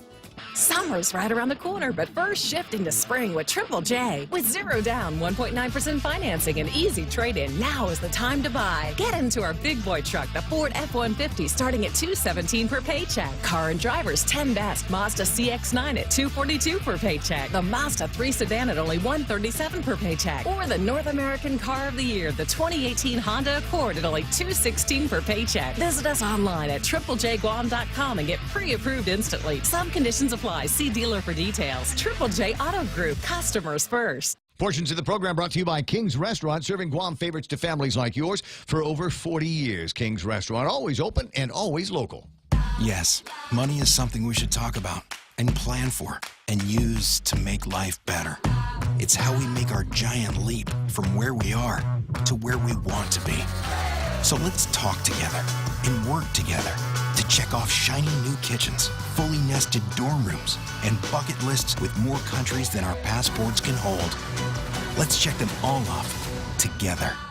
First Hawaiian Bank. It all starts with yes. Member FDIC. I like that. We've got the power of yes around here. Security Title, making sure you actually own the property you think you just bought.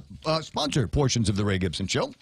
Kinetico water treatment customers don't keep coming back. They're satisfied the first time. That's right. Kinetico non-electric water treatment systems take care of your water problems, and you won't need to keep calling us for repairs. Join the list of satisfied Kinetico customers who purchased their non-electric water systems years ago and are still enjoying clean, conditioned water without any hassles from timers or circuit boards. American Water Tech. Smarter water. Better water. Call American Water Tech at 649-2301 or email them at info@americanwatertech.com. Don't wait another day and waste another dollar. You can start saving today. At Guahan Insurance Services, we are here to help protect your investment and save you money. We offer insurance advising for business, car, and home insurance. So come and visit us at our new office at Camacho Landmark Center at Marine Corps Drive in Timoning, and let us show you that you can count on us for all your insurance needs. Call 475-1162.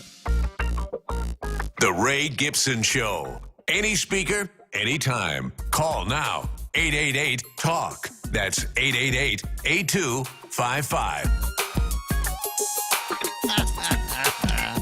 Okay. I'll put it on Facebook here in the Facebook. I'll find a way to get this video.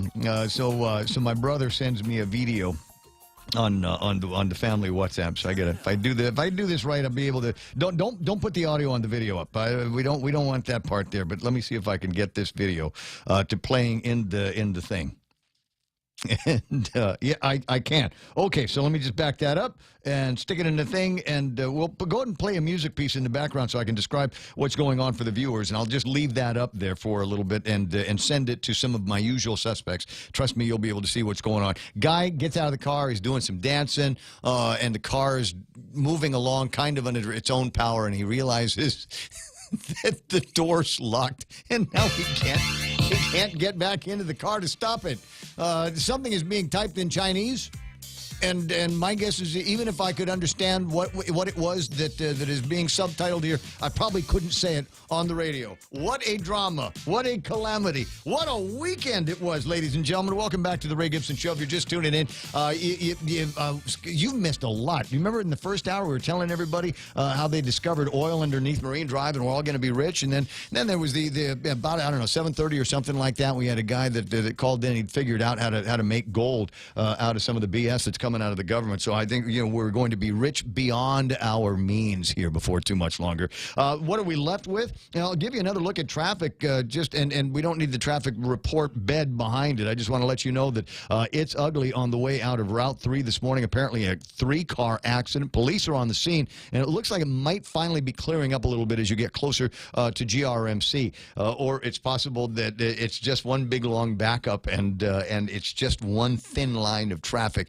getting out of NCS. And I think that's the case here this morning. So if you're on that road and you're wondering how we're going to get out, you're going to get out, but it's going to be slow. So call the boss and let them know that you're running late this morning. Now it's time for Sports with Blake.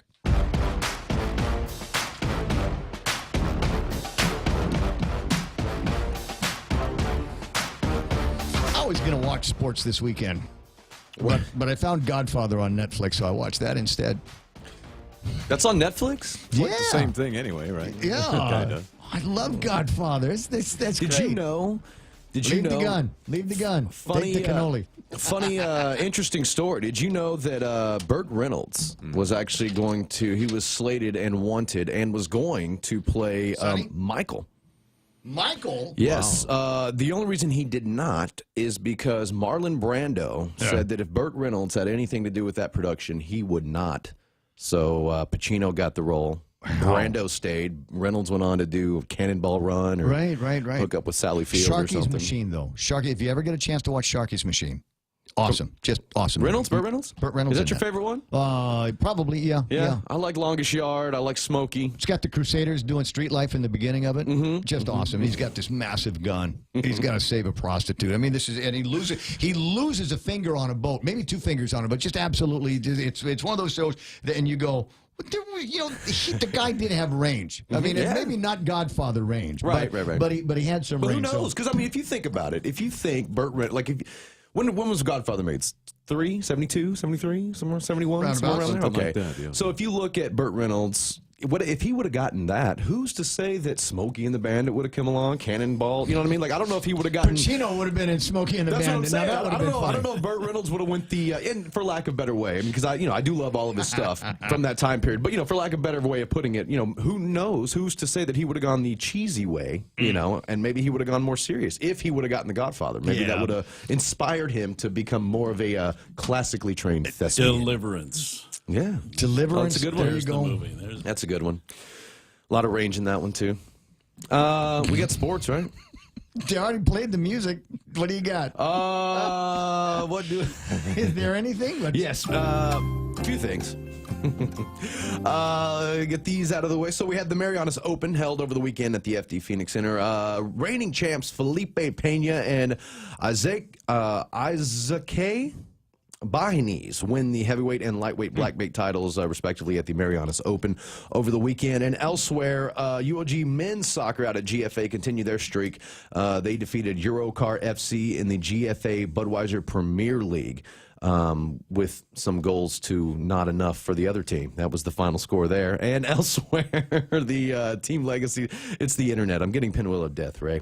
Team Legacies, I'm just cycling between my tabs. Luckily, I preloaded them. If you need some time, I can talk about how we were there with Tamuning Elementary, Ukadu Middle School, Maria Uzoa, and DL Perez for the Upcycle mascot showdown throwdown on Saturday over at Paseo. It was just a crazy fun afternoon. It was fun. And my favorite part of it was to see the creativity of all these kids. Now, we asked these 5th graders to put their school mascots together, but asked them to do it in recyclable form. And so they did. So we had the dolphins. We had a little dolphin made out of recycled goods. I think it looked like some kind of recycled from paper.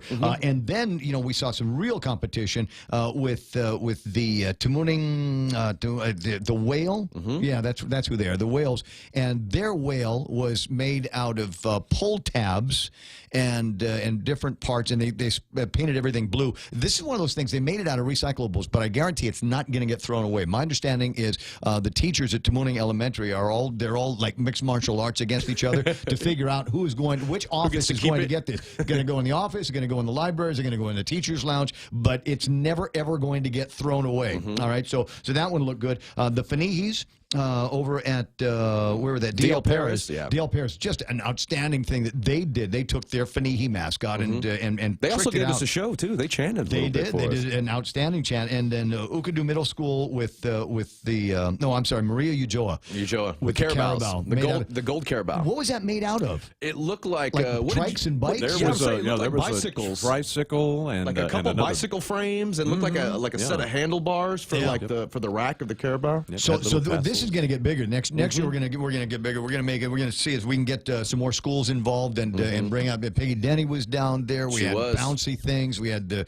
little centipede train that was riding around. I want to see the hill that you climb. So now I'm going to start picking between now and then. I'm going to start picking, just picking off elementary schools based on their mascot because I want to see it. How they do it, yeah. Right. So I want to see a Lanchero Price Elementary over in Mingilao. I want to see a dragon MU Lujan down in Donya. I want to see Angels LBJ.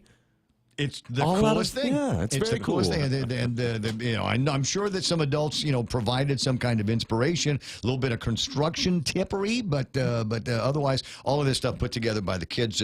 Keep your eye out on Choice Broadcasting Facebook sites. I'm sure that we'll have some pictures of the winners and their crafts out there. And thanks very much to all of the judges and even the Guam Girl Scouts. Right? Yes, they even had one. Her name Tiara. Laura? Is that her name? Tiara, yeah. Was down there, and they had the Girl Scout logo made.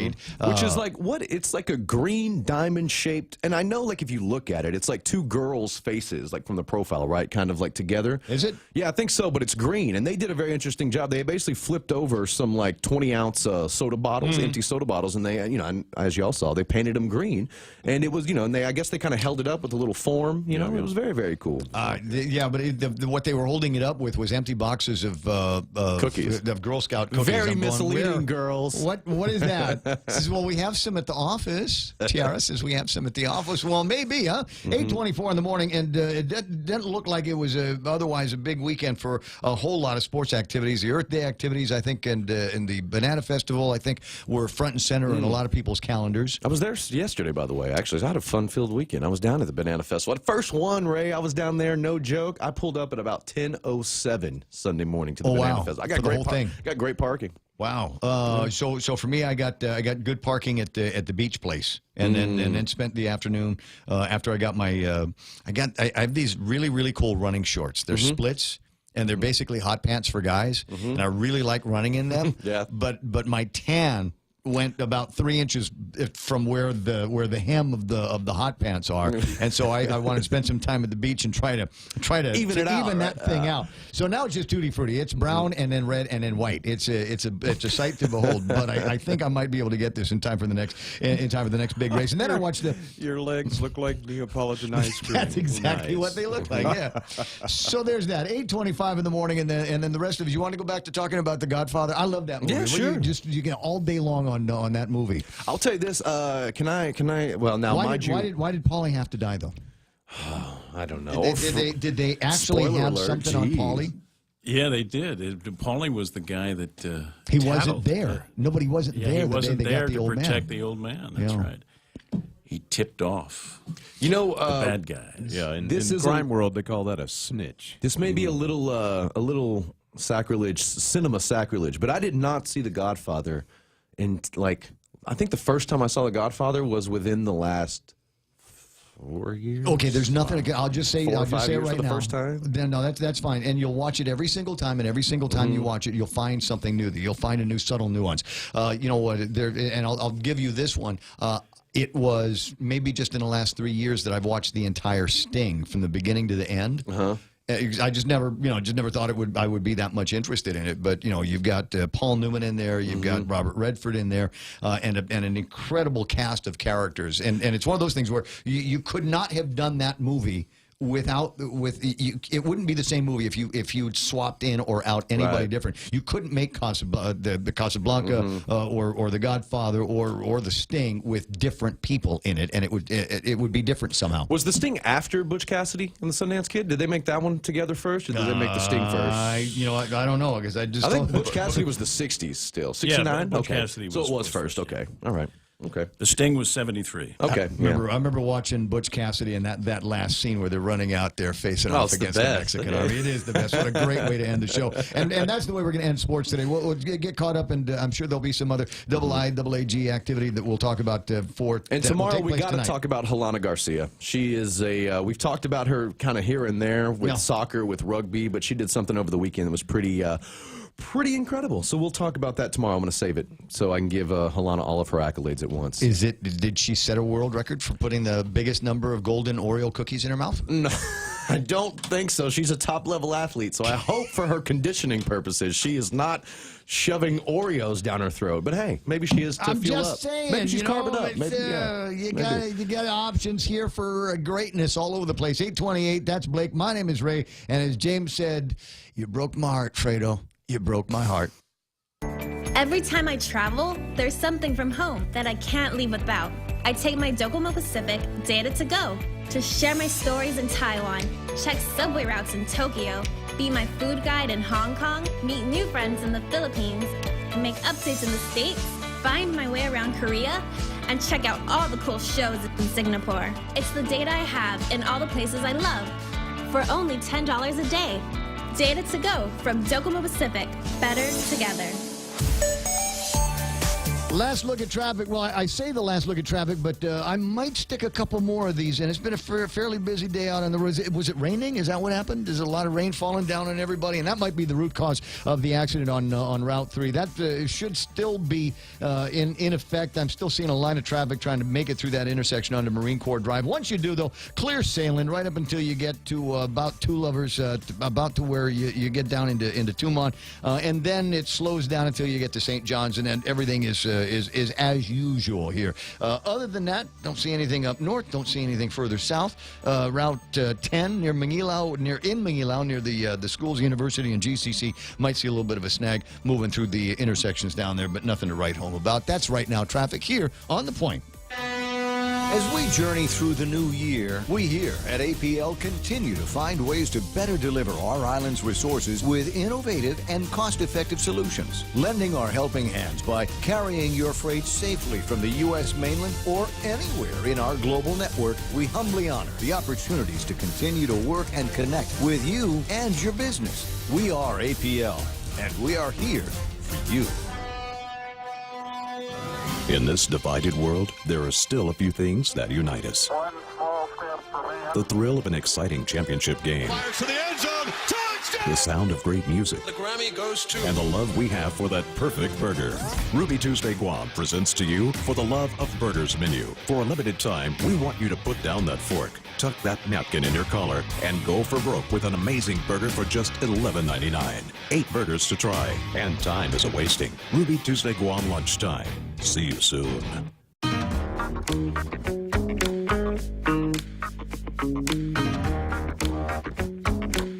Bottom of the hour, Rod Jacob coming in. We'll talk about Law Week and more, and a ton of activities that between the bar and the courts are going to get lined up for you. And trust me, it's all stuff that you're not going to want to miss. They always bring the kids in. They got the little mock trials with the kids to find out whether or not we can actually pin something on Little Red Riding Hood.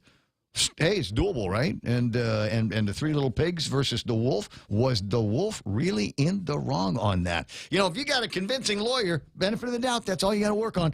So that's all ahead right now. And an interesting story, but before we get into the headlines, Kevin, you sent me this. Japan's nuclear hawks could block the U.S. North Korean agreement on denuclearization. Really? That's what it says. That's what it says.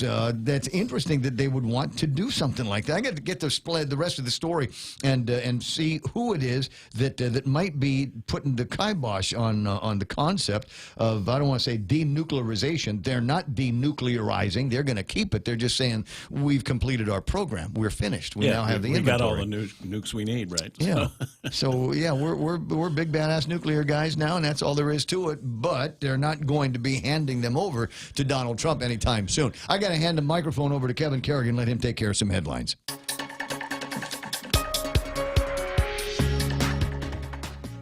Half a day and good morning, Guam. News time here at The Point is 32 minutes past 8 a.m. And the headlines from the Guam Daily Post this morning, the Federal government seeking the statutory maximum prison term for a Department of Corrections prisoner who was found with drugs and other contraband while incarcerated. Ron Molano Taitno, scheduled to be sentenced in district court this morning. He pleaded guilty in June 2017, admitting to possessing drugs and a cell phone while confined at the Agana detention facility. Assistant U.S. Attorney Belinda Alcantara and the U.S. Probation Office recommending the maximum sentence of 30 months, even though Taitno did cooperate. Alcantara cites the defendant's extensive criminal history and lengthy substance abuse problems.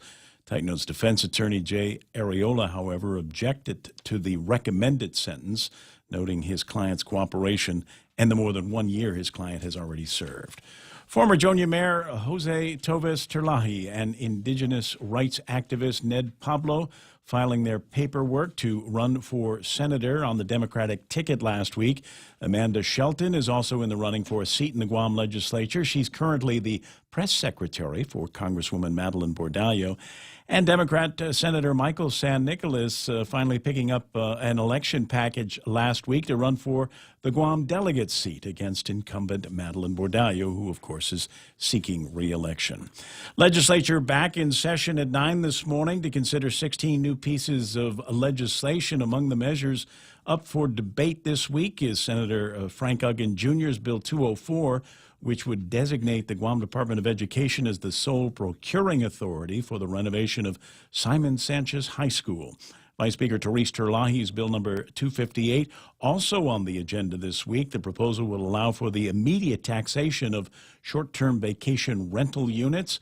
And Senator Michael San Nicolas's Bill 246 also will get a hearing. It proposes to give a 75% rebate to any U.S. corporation that repatriates foreign profits here on Guam, potentially reaping millions in much-needed tax revenue for the island.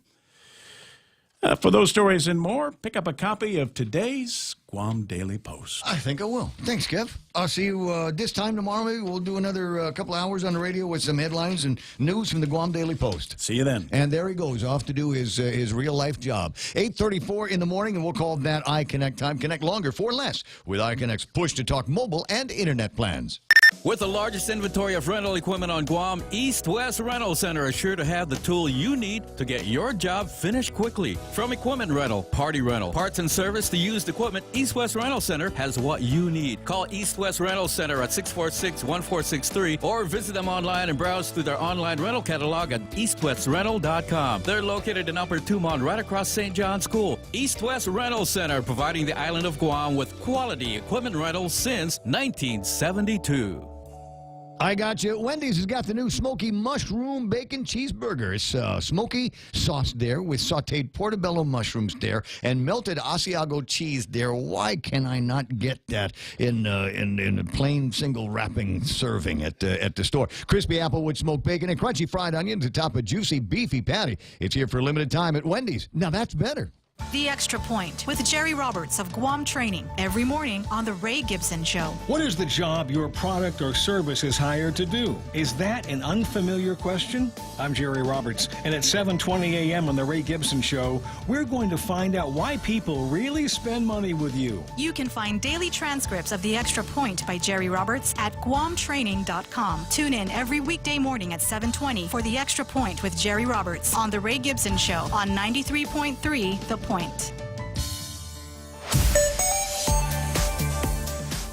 Por favor, don't hold my jury group over another month. It's already been February and April and March, and it's I got stuff to do. What have I got? Looking at the traffic, and the only thing that I see that is going to be of any bother to anybody, as I said, is getting through Route 10 as you get closer and closer to the intersection between there and Route 15, as a matter of fact. Is this turning in?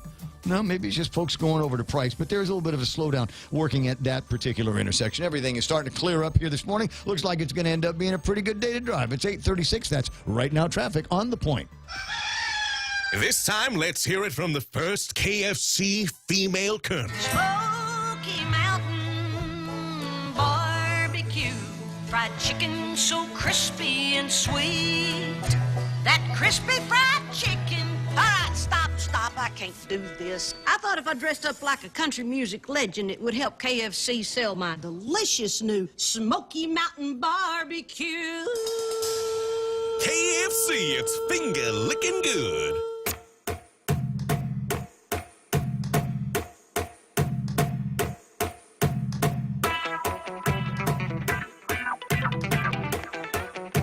Man, time just flies by in this show. It seems like we just got started, and now last hour and a half or so of the program, and it's not quite May, but as we ramp into May, there's a lot of things that go on, and we got Mother's Day that's going to be in there.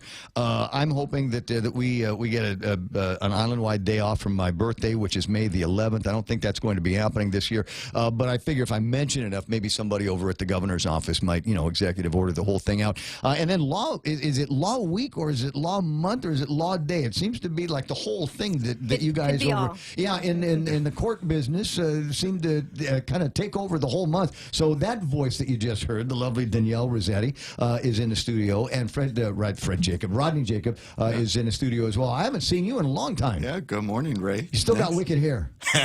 Just wanted to say that, but you got the same problem that I do. Is things that we need to read are getting smaller and smaller and smaller. So it's reading glasses time for everybody. And so I was talking with Danielle just before everything got started, because it seems to me that hers is one of the names that I might see on a piece of court paperwork on my jury duty. Is that right? It sure is. It sure is. Thank you for your service.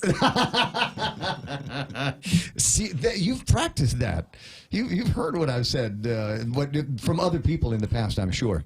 We always appreciate jurors that come into the courthouses. Yeah, every day I try to remember every day at what is it, 5:15 to make that telephone call, and every once in a while I'll miss it, and I missed it once, and they called my guys in.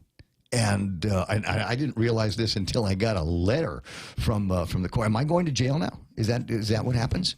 I know one of the things about jury duties, we don't talk about jury duty, but I'm just kind of curious, because it's for some people that might be the only connection that they make with the judicial system. So, I mean, simple question: am I going to jail? We'll touch a little bit about Should that. I lawyer up? No, you don't need to lawyer up. I don't need to lawyer up. Well, we are working on trying to improve some of that by text notification to jurors, because we recognize, sometimes after work, you're like, I'm thinking about cooking dinner for my kids, let alone call in to see if I have to report in. Yeah, and then there's the part where you go, if I don't call in, maybe the less I know, the better, right? So then you can, if you have got a plausible deniability, you can say, yeah, the reason why I didn't show up for my voir dire was because I forgot to make the call, which is, I think, exactly what I wrote down in my Gomenesai letter to the judge. We'll see how that goes. But anyway, so law month, day, week, year, whatever, for the entire month of May, you guys always got something going on. Yeah, and it nationally it's Law Day, and so I think it's really good to lead in here with some discussion about jury duty, because it is one of the things that people. The contact with the court is through jury service. I would rather it be on that side than the other side. I'd like to come in as somebody that's providing a service to the court, rather as opposed to somebody who's taking a service from the court, i.e., I'm on trial for something. Hey, do me a favor. Yeah, let him know. We'll get back to him a little bit later on. I was going to bring Frank Uggan into the conversation, but I got Magodai to get this started. So that's the basics of it. So what have you guys got planned for the Law Week activities? Well, there's as usual, there's a lot of activities going on, and we've taken Law Day, expanded it to Law Week, and actually expanded it even further to Law Month. I mean, the proclamation, I think, is going to by all the government branches are going to discuss all three of them, but recognize how much there's just so much going on. I mean, we classify this as an event in the Law Week celebration, the Law Month celebration. Right. But I know that there's the 5K, the Res Judicata, which is a takeoff from Res Judicata, which I used to know, but I forgot because I'm not a practicing lawyer. That's okay. Res Judicata means it's been determined, and basically the next time around, that you had your shot. I mean, that's basically one of the concepts of the rule of law, that you get to go through once, give it your best shot, do your good work, make your case, the court decides it, and and that's it. And it's like a 5K. You get what you get. We'll Right. start the race, and then you run, and we'll see what the score lines up to be when all that is said and done. Right. But that's just one of the activities, one of the outreach activities that you guys got. Now, my recollection is the board, once upon a time, of the bar, used to do this deal where we'd get everybody at the Micronesia Mall or someplace, and we'd put everybody together, and you could go to them, and it was like a clinic, if you will. So if you've got questions about something to do with your legal life, and maybe you don't know if you need to take it to a lawyer. Is this something I can solve with the Surahano, or do I need to lawyer up, I guess sometimes is the question. You doing that again this year? Yes, and so this year, and the reason we're really happy that, and Ray, thanks for all the partnership you've given us around Law Week over the years. Oh, yeah. Well, I'm crazy about it. Yeah, this year is this Friday, April 27th. We'll be at the legislature. And the Guam Museum. And the Guam Museum. And we'll have the same collection of services from the Judiciary of Guam and the District Court of Guam and partner agencies. So if someone has a question about probation services, they come down and talk to either the federal or the local probation officers. We'll have adult and juvenile probation there, for example. Folks can also see some of our mock trial plays. We're going to have, I think, 4 going on Friday night, and those are really important. Is that the one with the kids? The one with the kids. With the little kids, right? Right. With the Goldilocks and the 3 bears and the 3 little pigs and the wolf and all of that. And so it's do you have any of the cases? Can you describe 1 or 2 of the cases for us? Because this is always crazy fun, and it's nice to see the kids develop an interest in how to define and then pursue justice. Because it's not always. I mean, if you just read the books, if you just listen to the fairy tales, it makes it look very cut and dry who the good guys are and who the bad guys are. But if we develop a good, sharp legal mind and a good analytical mind, maybe it's not so much that the bad guy that Aesop said was the bad guy really turned out to be the villain in the case. Yeah, and I want to allow Danielle to talk about this a little bit, but let me just give a little bit of a lead in. The reason why I want Danielle to talk about it, because we're in our 11th year, and the committee really gives Danielle a lot of credit for the work that she's done. It was a very ambitious project and concept to get the concept of rule of law to the youngest in our community. And so the idea was to use some sort of case idea, but allow grade school kids to do that, to really cement what it meant to live in a democracy governed by laws and not just by people that want to, who may have a lot of power and get to do what they want. Sure. Yeah, and so that's the point. And all of us are not only grateful to Danielle, but really astounded by its success. So I'm curious now. Is he said 11 years we've been doing this, right? Yeah. So that means that some of the first kids that were doing this might be graduating high school, first year or so in college. Have you kept track of any of them? Have you? We have. And have they identified, from that early experience in their childhood as being interested in a life of? We have a couple of students that are interested in the legal profession. We also have a high school student who is on the Ukuru High School mock trial winning team that is headed to nationals, and they got the money. She was one of our lawyers back in the days at the Agana Heights Elementary School when the program, during the early years that the program first started. So we're very excited about it. We started with like 50 kids, and over 500 kids participate from the entire island's school children. Well, there's no parking in Agana when you do these things. So that's how we know it's successful. I mean, and that's how we courtrooms know are that packed. the parents are just gung-ho about all of this, and everybody's got a role that they play in these stories. So what are we litigating? What will we be trying? I mean, we started from the three bears versus Goldilocks being sued for bad manners. Right. This year we have a new and 2 where we have SpongeBob SquarePants versus Abercrombie and Fish, where he wants the return of his money because they sold him round pants instead of square pants. And then we've got, we also have this year for a new trial this year is People versus King Arthur. I don't know if you remember the sword. Oh, he pulls the sword out of the stone. Yes, Yeah. Yes. Was So there he's- something wrong with that? Well, It's malicious mischief? Is vandalization? theft. Theft. For taking the sword. So Correct. he rightfully believed it was his, that he was entitled to it. Mhm. He's on trial, and that trial will be performed by the Agata Johnston Middle School. So students. there's a certain way the legal brain bends, I see, in order to, as I say, the trick here is to define and then seek justice. And sometimes it's not as clear-cut as it might appear from the stories that we are told, and we're just talking about fairy tales and stuff here, but in real life, sometimes things are not as cut as dry as I was wrong, that's the guy that wronged me. There's always different sides to the story, and that's why it takes the system to be able to root things out in an orderly manner and figure out who, in fact, was wronged, if there was a wrong, and then see if there's a way that we can make these people whole again. And I think that's important because as we do the outreach to the kids, that's what we teach them is there's always two sides to a story, right? And it's you're innocent until proven guilty. It's not because, Not on Twitter. You know, not on like Facebook, but that's something that we're going to have That's to absolutely work right. on the kids to make sure that they understand that there is such a thing as trial by Twitter, and unfortunately, there's a whole lot of people that will leap to guilty before they'll even listen to any part of the story.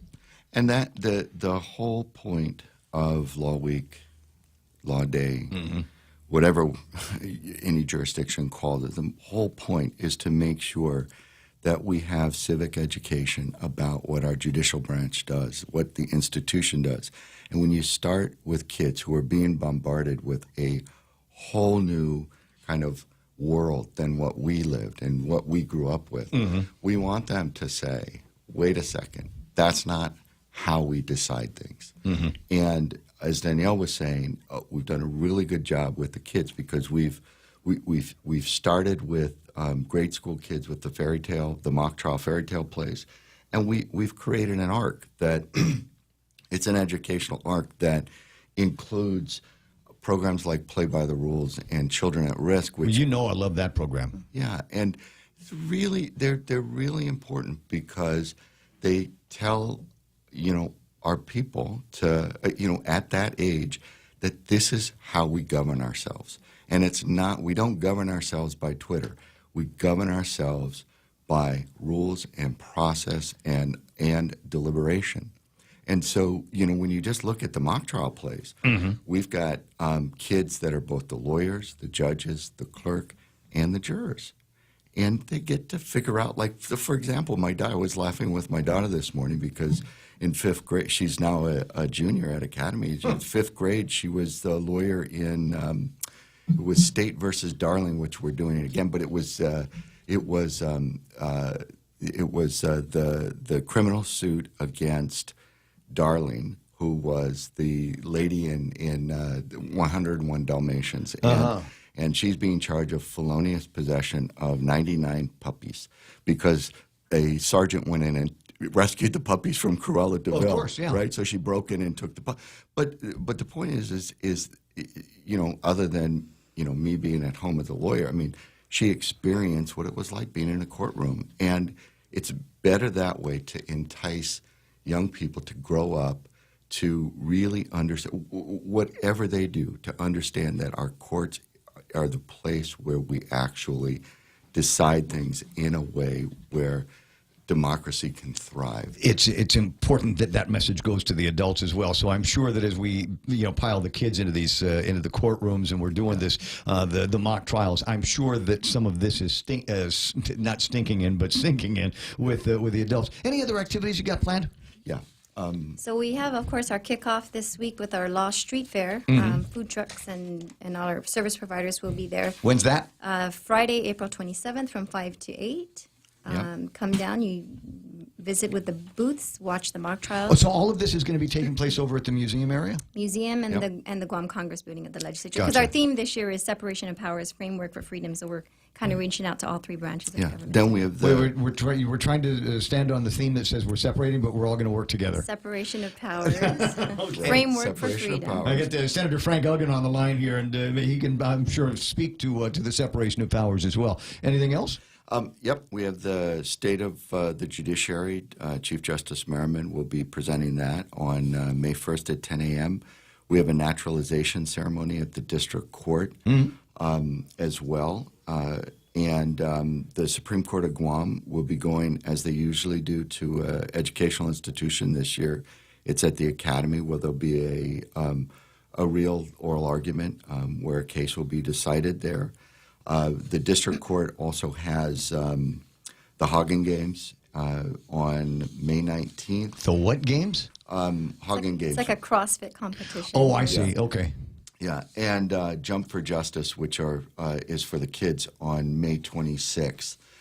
And those programs are designed to show how healthy lifestyles are important to actually the system of justice. If you promote healthy lifestyles, you can divert people that otherwise may be inclined, what do they say about Seems to be a lot of devil's diversion. workshop or something like idle that, mind is the right? devil's playground. Idle mind is the devil's. Yeah, And we'll still have our 5K race judicata on May 12th. and we have the race judicata, which is going to be terrific, and that benefits. EFIC is the And coordinator. Guam Legal Services. I was going to say, leave all of the paperwork with me, and when I get to some silent times, we can talk about this. I like the idea that everything is going to be happening, and there will be a very public outreach that takes place in the downtown area again, Friday, April the 27th, from 5 p.m. until 8 p.m. There's going to be food trucks in there. There's going to be the mock trials that are going to be going on, presented by Mercy Heights Kindergarten, Agata Johnson Middle School, and Adakau Elementary School. And as we are watching these kids going to be growing up and moving into a process that will take them into adult mock trials and things like that. And who knows, maybe at the end of all of this, an opportunity to become a real live lawyer. Even though, you know what I found out when we talked about this last was I didn't realize this. I thought you could just go and take the bar exam and just like show up and take the bar exam, and if you pass, you can be a lawyer. Apparently, that's not the case. You have to you actually have to show transcripts, and you got to show that you went to school, and you got to pay, and all of these. Because I was thinking I'd big shot my way in and see what kind of score I got. You have to study hard. Yeah, I hear you have to study hard for it. All right, I got 8:53 in the morning, as I said. But wanted to spend a little bit of time with Frank Uggan on the line here. When I'm done with you, we've also got Judge Merriman. Justice Merriman is going to be coming in. I think Judge Manabusan might be coming in. I know I've got a long list of folks, including Justice Torres. Correct. He's be going to on be. your He's show. one of my favorites. That's Friday. Yeah, he's going to be here Friday. He's like gadget guy. He's the guy that turned me on to Surface computers, and apparently has done the same thing over with folks over at the court. So if you don't mind, I'm going to jump into this conversation real quick, and we'll spend some time with Senator Frank Uggan. I was talking about taxes, and in particular rolling back, because I'm not the only one mentioning it, but rolling back the liquid fuels tax, and so there's an opportunity for maybe an update based on some of the things that I was talking about this morning as I was reviewing the price of Tappas crude. Good morning, Senator Uggan. Good morning, and yes, there's just a slight update. The legislation has been referred to the Committee on Appropriations, so we anticipate a public hearing on that. And I certainly hope that our people will come out and voice their concerns. And we're referring to Bill number 270, that's 34, which would restore the liquid fuel tax rates back to the prior rate prior to the enactment of Public Law 34-44. So in this case, it would reduce it back by that 4% a gallon price. I just wanted to also chime in, Ray, and I thank the judiciary representatives certainly for sharing their information in regards to the Law Day and Law Week and Law Month activities, and we look forward to participating in a number of those events. But I wanted to I'm waiting for one of them to ask you for more money. Because we talk about separation of powers, but the powers of the purse are controlled by for the judiciary are controlled by the legislature. Yes, but we are just initiating discussions with regards to the next fiscal year's budget. So we anticipate we're going to receive comments also and a request from the Judiciary of Guam. Well, I know that they were very proactive when we were having the conversation about the fiscal crisis back in February and had outlined a number of places where they would be able to relieve the taxpayer of at least the judiciary's part of that burden. I don't know where those conversations are now since there seems to have... They did step up. the judiciary of Guam did step up and contribute to the cost reduction of our government for the balance of this fiscal year. And I believe that figure was in the neighborhood of about $3.6 million. So certainly we appreciate that all of the three branches of government were able to step in and look at reducing costs as it applies to the balance of this fiscal year as a result of the federal tax reform. Right. So anything they save in 2018, you're going to give it back to them in 2019? Asking for a friend. We still have to take a look at. As a matter of fact, we had some initial conversations with several entities last week, and Speaker Cruz facilitated those discussions as the chairperson. And the focus of much of the conversation was on general fund requirements. And as we move forward, we'll get a better handle of what the anticipated cost that needs to be budgeted for the next fiscal year. Anybody got an idea on the anticipated revenue for 2019? Anybody got a beat on that yet? I haven't heard of any anticipated revenue figure yet, but I anticipate that Speaker Cruz and the committee will be discussing that within the next month and a half, because we certainly need to move forward. But right now it's understanding exactly what the minimum requirements are for specific government of Guam agencies, recognizing that the priority has to focus on education, public safety, and healthcare as provided in Public Law 34-87. Well, in the Organic Act and the Constitution of the United States, it seems to me. All right, and now getting back to the liquid fuels tax, it's got a number. When is the public hearing? As a matter of fact, we're still waiting. The legislation was referred sometime, I believe it was mid-last week, and we're still waiting for a public hearing date. And I encourage our people in this particular case to contribute to the conversation by providing written or oral testimony, because that would be very helpful. And I think... Well, I provided my information. I sent Valerie...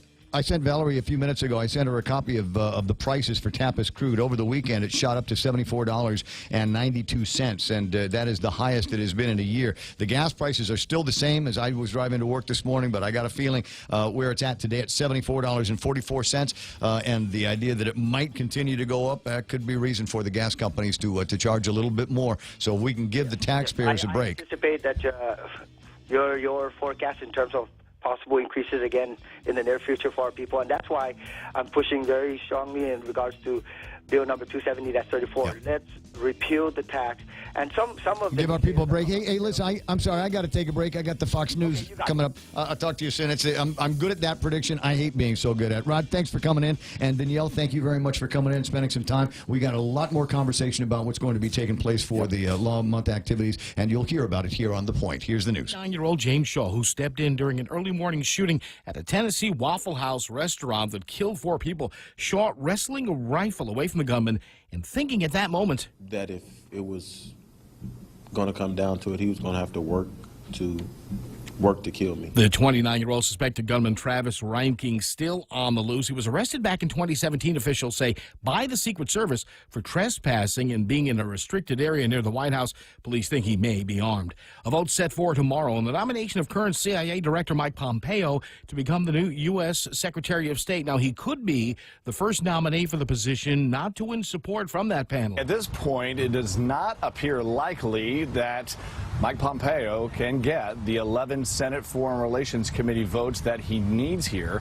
We do know that Kentucky's Senator Rand Paul, he is definitely a no vote, so it would take one of the Democratic senators on that committee to flip positions. Democrats oppose the CIA director for becoming a Secretary of State because they say he's too hawkish and socially conservative to represent the United States at that level of diplomacy. Fox Steve Harrigan, even with an unfavorable committee vote, the full Senate would still have a final vote on the Pompeo nomination.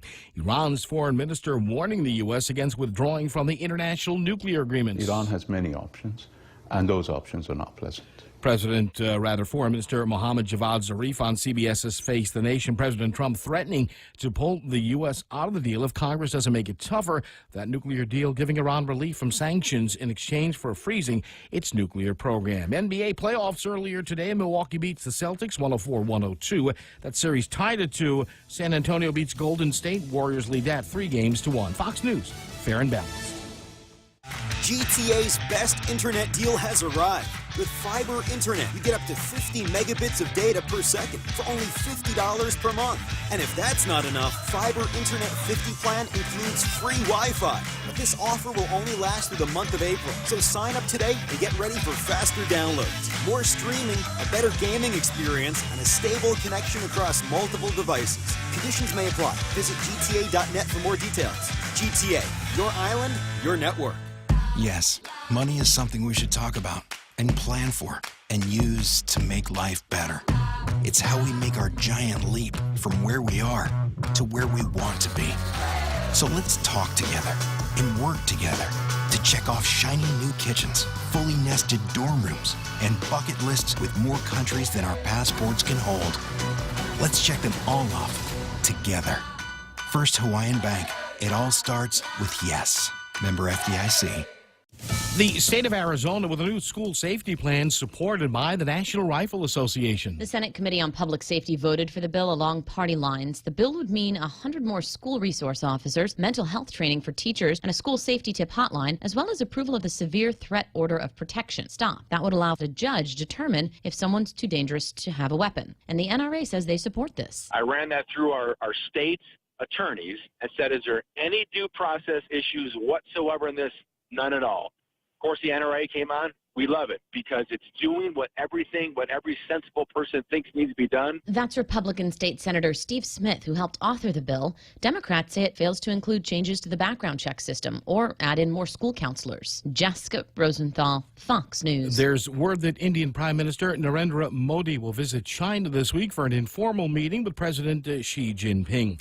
The top two trading places at the box office. Two monster movies racing to a photo finish. Military fighting a massive invasion. Total devastation. A Quiet Place grossing an estimated $22 million, but The Rock isn't far behind. I was just thinking the only thing that's missing right now is a giant crocodile. Rampage hauling in $21 million. Amy Schumer struts her way to third place. Wait, that's me. Yes. I'm beautiful! I Feel Pretty opening with $16.2 million, and a long-awaited sequel to a cult classic finally sees the silver screen. What do you guys give me if I kill that bird? Farver, that's a bald eagle. Get away, Baldy! Yeah! Super Troopers 2 taking in $14.7 million. Steve Rappaport, Fox News. Nicaragua's President Daniel Ortega is saying his government will not impose cuts to pensions that have sparked deadly riots. A human rights group saying at least 26 people have been killed since April the 18th. Both the U.S. State Department and Pope Francis calling for an end to the violence. I'm Paul Stevens, Fox News Radio. At Micronesia Renewable Energy, values matter. So all of their solar energy systems come with guarantees and the most value. No shortcuts, all quality. It's giving you that solar energy system at the best price. It's using highly efficient solar panels with typhoon-proven racking, built by highly skilled local technicians, so your system performs and saves you money. It's total peace of mind all the time. Not all solar companies are created equal. For experienced quality solar, it's MRE. Call 632-2613. MRE, the smarter choice. Wendy's. Wendy's has got the new smoky mushroom bacon cheeseburger featuring smoky sauce and sautéed portobello mushrooms, melted Asiago cheese, crispy applewood smoked bacon, and they've got these crunchy fried onion tangles. That's the only way I can describe them. It's just absolutely terrific. And it's not a heavy onion bite that you get on these things, just enough for a crisp and just enough of an onion bite on that. It's awesome. And that's how they crown that fantastic beefy patty. It's only going to be around for a limited time. Maybe today is going to be the last day they sell it. So make sure that you get one now at Wendy's. Now that's better. Summer's right around the corner, but first shift into spring with Triple J. With 0 down, 1.9% financing, and easy trade-in, now is the time to buy. Get into our big boy truck, the Ford F-150, starting at $217 per paycheck. Car and Drivers 10 Best, Mazda CX-9 at $242 per paycheck. The Mazda 3 Sedan at only $137 per paycheck. Or the North American Car of the Year, the 2018 Honda Accord at only $216 per paycheck. Visit us online at triplejguam.com and get pre-approved instantly. Some conditions apply. See dealer for details. Triple J Auto Group, customers first. Well, am I large or medium? Which is it these days? What do you want to call it? You're definitely medium. I'm definitely medium? Yeah. After all those running and but I mean, I just thought it's like medium, but you can still see the rolls at the bottom. Yeah, that's the love handles. Is medium, that right? Medium fluffy. Are you sure? Yeah. Okay. Yeah. Because if it doesn't work out, that'll work. That'll work. Yeah, So just after 7 o'clock in the morning, and other portions of the program brought to you by my friends over at King's for decades now, serving favorites to families just like yours. Always open, always local. That's King's. Why pay for paper? Go paperless for $3 less. Move into e-billing and reduce your carbon footprint while enjoying an easier, faster, and more secure way to receive and view your bills. No more paper clutter or waiting for the mail. Go green and sign up today by checking out DocomoPacific.com or calling 688-CARE. Why pay for paper? Go paperless for $3 less. Docomo Pacific, better together. Ray Gibson brings you closer to the action. Watch and listen live on thepoint.gu. All right, just after 9 o'clock in the morning, and a crazy kind of Monday. A lot of headline stuff that we've already talked about. We'll get back to before we're all done. But I saw the team, the marketing team of 76 Circle K at the Quiz Night Habitat for Humanity. They did not win, but I did take an opportunity to say that I needed the people that were at Quiz Night to be listening this morning to learn more about the Better For You program. There it is, the Better For You program, and the idea is, and in fact, we talked about this in the past. I remember asking some of the marketing people. I said, this was when I was starting to be a zealot about eating healthy and exercising a lot, and I said, I think there need to be better choices, and they said, and at the time, I think maybe 10 years ago, it was probably true. Is at the time, that's not why people go to the convenience store, right. And you can load up on kale this and fufu whatever, and it might never ever sell. It'll be something that just gathers dust in face of all of the other products samplings that and opportunities that you've got at 76 Circle K. But it sounds like recently you guys have looked at that and said, no, there is something that we can do, right? Yes, Ray. Obviously, you planted a seed, albeit 10 years ago. That's Gordon talking. Roki's going to talk some more, but Gordon from Maine is going to tell you the rest of this. Well, I'm Gordon Guerrero. I'm the operations manager of 76, and again, we're honored to have our local MMA champ, Brokey Martinez, to join us and to officially launch our. See, I wasn't sure. I'm not the massive fan. I know you guys when I see you and you're just wearing your shorts because you're going to fight, but you're wearing all your clothes here today. Yeah. I'm actually still have a daytime job too, so a real life job. Yeah. Well, but that's what it takes to become pro in the game is that you've got to either find a sponsor or work for a living and then go pound it at the gym, right? Yep. So I do both full-time job and full-time training and fighting. So. Okay, so are you the resident star for 76 Circle K? I'm helping them with their promo on the stuff they're launching. So. But you're not the only one. I noticed in the ad you got Rhea Macaluso, and she's drinking some Life Aid, and a couple of the other guys are coconut water and things like that. Well, what we were able to do, and we really appreciate their help, is we find our local athletes and asked them what they thought about our program, and obviously he thought it was a great idea. Otherwise, he wouldn't be sitting with us. And again, so Roki, thank you so much. It's good to have the champ with us, and just to give the guys at Quiz Night, although they didn't come in first, they came in sixth, which is that's not bad. It's a place, right? No, it's not bad. Yeah. This is a tough competition. You got to remember there was a tie for first place, and I want to say there were 3 or 4 other teams that were just battling it out for second and third place. Right. So these guys, they were the fact that they are in the top 10 at all is significant, considering the brain power that they are up against at Quiz Night. Ray, it's funny because I was supposed to be on that team, and I was not feeling well that night. But better for the team because they got our controller there, guy good with math, and I'm sure he contributed to the success of the team. We had almost no math questions this year. Oh, is that right? Yeah. So anyway, we'll go back to the Better For You program that they've got, 76 Circle K, and there's a couple of things that as we move through this, and we're going to show you some of the actual products that you can find. Now, it doesn't mean that we've taken everything out, because the Ray Gibson diet at 76 includes the following: kettle potato chips, awesome, and the Reese's 4-piece, yes, and Heineken Light. Now, Heineken Light doesn't sponsor any of the programs I'm in, but for me, it's a better choice because low carbs, low calories, and low alcohol. There you go. So for me, that becomes. I love my beer. Anybody that knows me knows I love my beer. But because it's got those attributes, lower carbs, lower calories, and you're an athlete, Roke, you know this.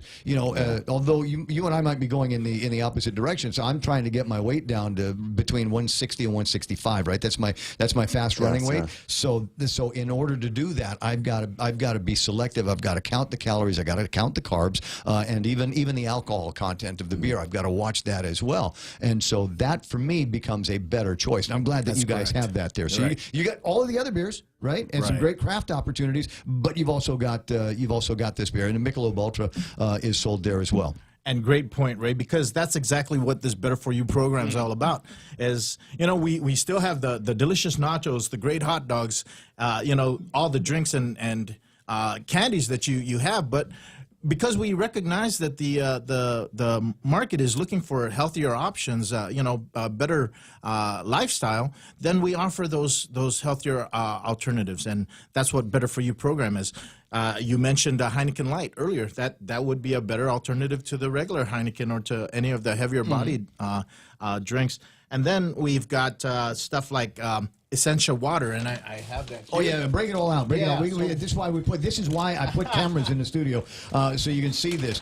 They've got the nori, the seaweed, crispy seaweed, and there's every kid on Guam that likes these. They come in about a dozen different flavors, and it's nori. It's seaweed, for heaven's sakes. I don't know if you can get any healthier than that. I don't know what they're doing with some of the other things in here in terms of sodiums, but I mean, how much fat could you possibly get with crispy seaweed? And not much. There's 0 sugars, and there's a little bit of protein in here, a couple of grams of protein. There's also the complete cookie. And they call it a complete cookie because this is a meal right here. One cookie equals one meal. But it's so good for you. Non-GMO, no soy, no dairy, making cookies, no eggs. What? How do you make cookies without eggs? Isn't that amazing? When I first saw that packaged, I said, man, how good will this thing taste? But surprisingly, it's a great snack. Yeah, so it's a couple of ounces. There's 180 calories in this. So you've got all of these good things going for it, and not much by way of calories. And the calories that are in this are going to power you through the day. No sugar, alcohols. They're using sustainable palm oil in this. There's no artificial sweeteners. 0 trans fat. No cholesterol. No, and this is so important to me. No high fructose corn syrup. If you want corn, if you want sugar from corn, eat corn. Right. But I'm not nuts about the Franken syrup or the Franken sugars that come out of high fructose corn syrup. I believe that's why we've got so many fat kids. Oh man, is because parents are just going, it's sweet, they'll drink it, okay, I'm happy with it. You don't realize that I think the body metabolizes fructose corn syrup different than regular sugars. And a lot of us are living that nightmare, myself included, Ray. But and that's why this program has been brought to us. The great thing about that complete cookie has got 16 grams of protein, and I know all those folks in the health industry are saying, man, let's pack on those proteins as much as possible. Do proteins and vegetables all day. But in terms of carbs, you leave the carbs over there. We don't need the carb today. Exactly. And just go onto the protein, and we'll sustain ourselves. There's a couple of things I'm going to save for last year. This is interesting. I like chocolate, and it's for me it's annoying because it's very hard to find good chocolates that aren't going to pack on a whole lot of weight. Like I said, Reese's 4-pack. Yes. Yeah, and I might be able to get away with that like once a week or something like that. But if you've got a daily chocolate habit, you're looking for low-calorie alternatives. And so they've got these Choco Right, the vanilla peanut cluster. Peanuts are good for you unless you've got an allergy to them, but it's got the chocolate on it, and just enough chocolate to get you to 100 calories. That's correct. And again, surprisingly, these products taste so good. It's a surprise because most of these most of these health food things you almost cringe when you think that they're being promoted as health foods, but they're really good taste. I'd be happy. That comes in. I would be happy to taste test those for you while you guys chat a bit, and then I can tell you. We'll leave enough of it for both of you. We might could. Just clearly in the interest of the show. When I was a little boy, you could buy sunflower seeds that came in one flavor, and that was sunflower seeds. But the new thing now is sunflower seeds. Right. We've dressed up with flavors. This one here is dill pickle. That's correct. We had the smoke and bacons flavored earlier. No. Yeah. Sorry, you're gonna have to get with Daryl regarding that. Oh, I see what happened there. Okay, so he got to sample some of these things. So they come in different flavors. That's correct. Is there a wasabi yet? You know, there might be. I'll check on that for you. Because Ray. I know with the nori, I know with the seaweed, there is a wasabi version of this. Yes, there is, and like I said, you know, these are just a sample of the plethora of flavors we have at 76 Circle K. And again, you know, we understand that people are busy and they just want to jump in and jump out, like you said earlier. But now the idea of this program is so that they can see quickly the better for you options, the healthier alternatives. Yeah. So we're going to have those wobblers or these better for you. Is that what they're called? That's a sticker. But look for this. Yeah, these wobblers will be on our shelves, showing, hey, this got high protein, this is low carb, this is an antioxidant, and then we've got you know, good for hydration. Speaking of hydration, we've got essential water here, ionized water that actually helps recovery. I think. Somebody need to take me through this, because otherwise I thought all of these little things is ionized and electrolytic and all of that stuff, and I thought the only reason why they're doing that is to charge more for water. But there's an actual reason behind it, right? I mean, if you really look at it, it has the natural electrolytes in it, and you know, for someone like me, I sweat like crazy in the gym. Yeah. Throughout the day, I can get a cramp here and there. So, but, you know, stuff like water like that really helps on holding back on those cramps. It still tastes like water, though, right? Yeah, it still tastes like water. Okay. But, you know, it's a high alkaline, high iodized water. So there are people that do tests for that kind of thing, and will buy specific brands based on the alkaline content in the water. And I forget what it is, whether the number should be higher or lower, but it suffice to say they've got it. So if you are one of these people that want to do better, even in terms of water, there is an alternative for you. So be on the lookout for the, what did you call them, the wobblers? Wobblers, right? They'll be on the shelves, and they'll point out the better for you options at the stores. So, as I said, you know, I'm a chip guy, and you guys are selling there's I think 3 or 4 different flavors of the kettle potato chips, right? Correct. And I'm a nut for those things, and so that's what I generally get when I am there. But in my mind, they're not the better for you, but there are other chip alternatives, Correct. right? We have baked chips that most people don't realize, and of course, baked chips are much better because of the processing. But you know, you're right. They're going to be those different varieties available to you, and so those wobblers will show you which one will be better. Less carbs, less salt, less right. There's sodium. a low sodium. There's a couple of low sodiums that and lower fat versions that I try to go for, and you know, just try to convince myself that it's possible to eat chips and not gain weight. I don't think it is, but if they're saying that there's lower fat content versions of these things, then I'm going to presume that's probably what I'm going to end up buying, because the flavor is all at the end of the day still the same. You can even get a better for you choice when it comes to gum. That's correct, because it's sugar free, and you know, it's always good to have better smelling breath. So I'm going to keep this around for certain guests, if you know what I mean. I'm just going to put this right over here. And then there's roasted almonds with just plain old sea salt. There's just nothing wrong with this. See, now I would combine this almonds or almonds. I forget, which is it. Is it all? I pronounce the L when it's like this, right? While it's still on the tree, it's an almond. And when they fall, it knocks the hell out of them? No, it's pretty much the same every time. Okay, I think. so they're almonds. Almonds. Okay, so I've got the pronouncer telling me it's an almond, but this one here done with sea salt, and so it's a basic flavor, almond sea salt. Okay, so what you do is you take that and you combine it with something else, right? There you go. Almonds and you can do this. They've got these. I've never seen this before. This is one I'm gonna sake from you. So don't think you're taking this home with you. These are yours, Ray. It is a dried Merlot wine grapes. Wow. Like raisins, except they're made from the Merlot grape. Yeah. And they're crunchy, right? Yeah, there's a little bit of crunch with those these. things. You'll be surprised. Again, you know. So almonds and this, almonds and raisins, or almonds and cranberries. Have you ever had that? You know, I believe I even have that at the office not too long ago. That's the way to do almonds. Yeah. I'm serious. You get a big bag of cranberries, you get a big bag of almonds, you shake them up together, and then you eat those things. And I cannot imagine a healthier snack. That one you can make That yourself. sounds good. You can make it on the fly, right? Just a quick trip to 76 Circle K. Now, is this going to be in all of the stores, or are you rolling All it out? 13 stores. Again, this thing is launched just today. 13 stores, and even at the stores, we're going to be having lists of these better-for-you products. One of the things that we wanted to share was this Celsius drink here, Ray. I'm not sure if you're familiar with it, but Roki is, and it's actually a pre-workout beverage or drink that helps you burn more calories and it gets your metabolic rate up. So it's kind of the new thing on the market, and 0 calories.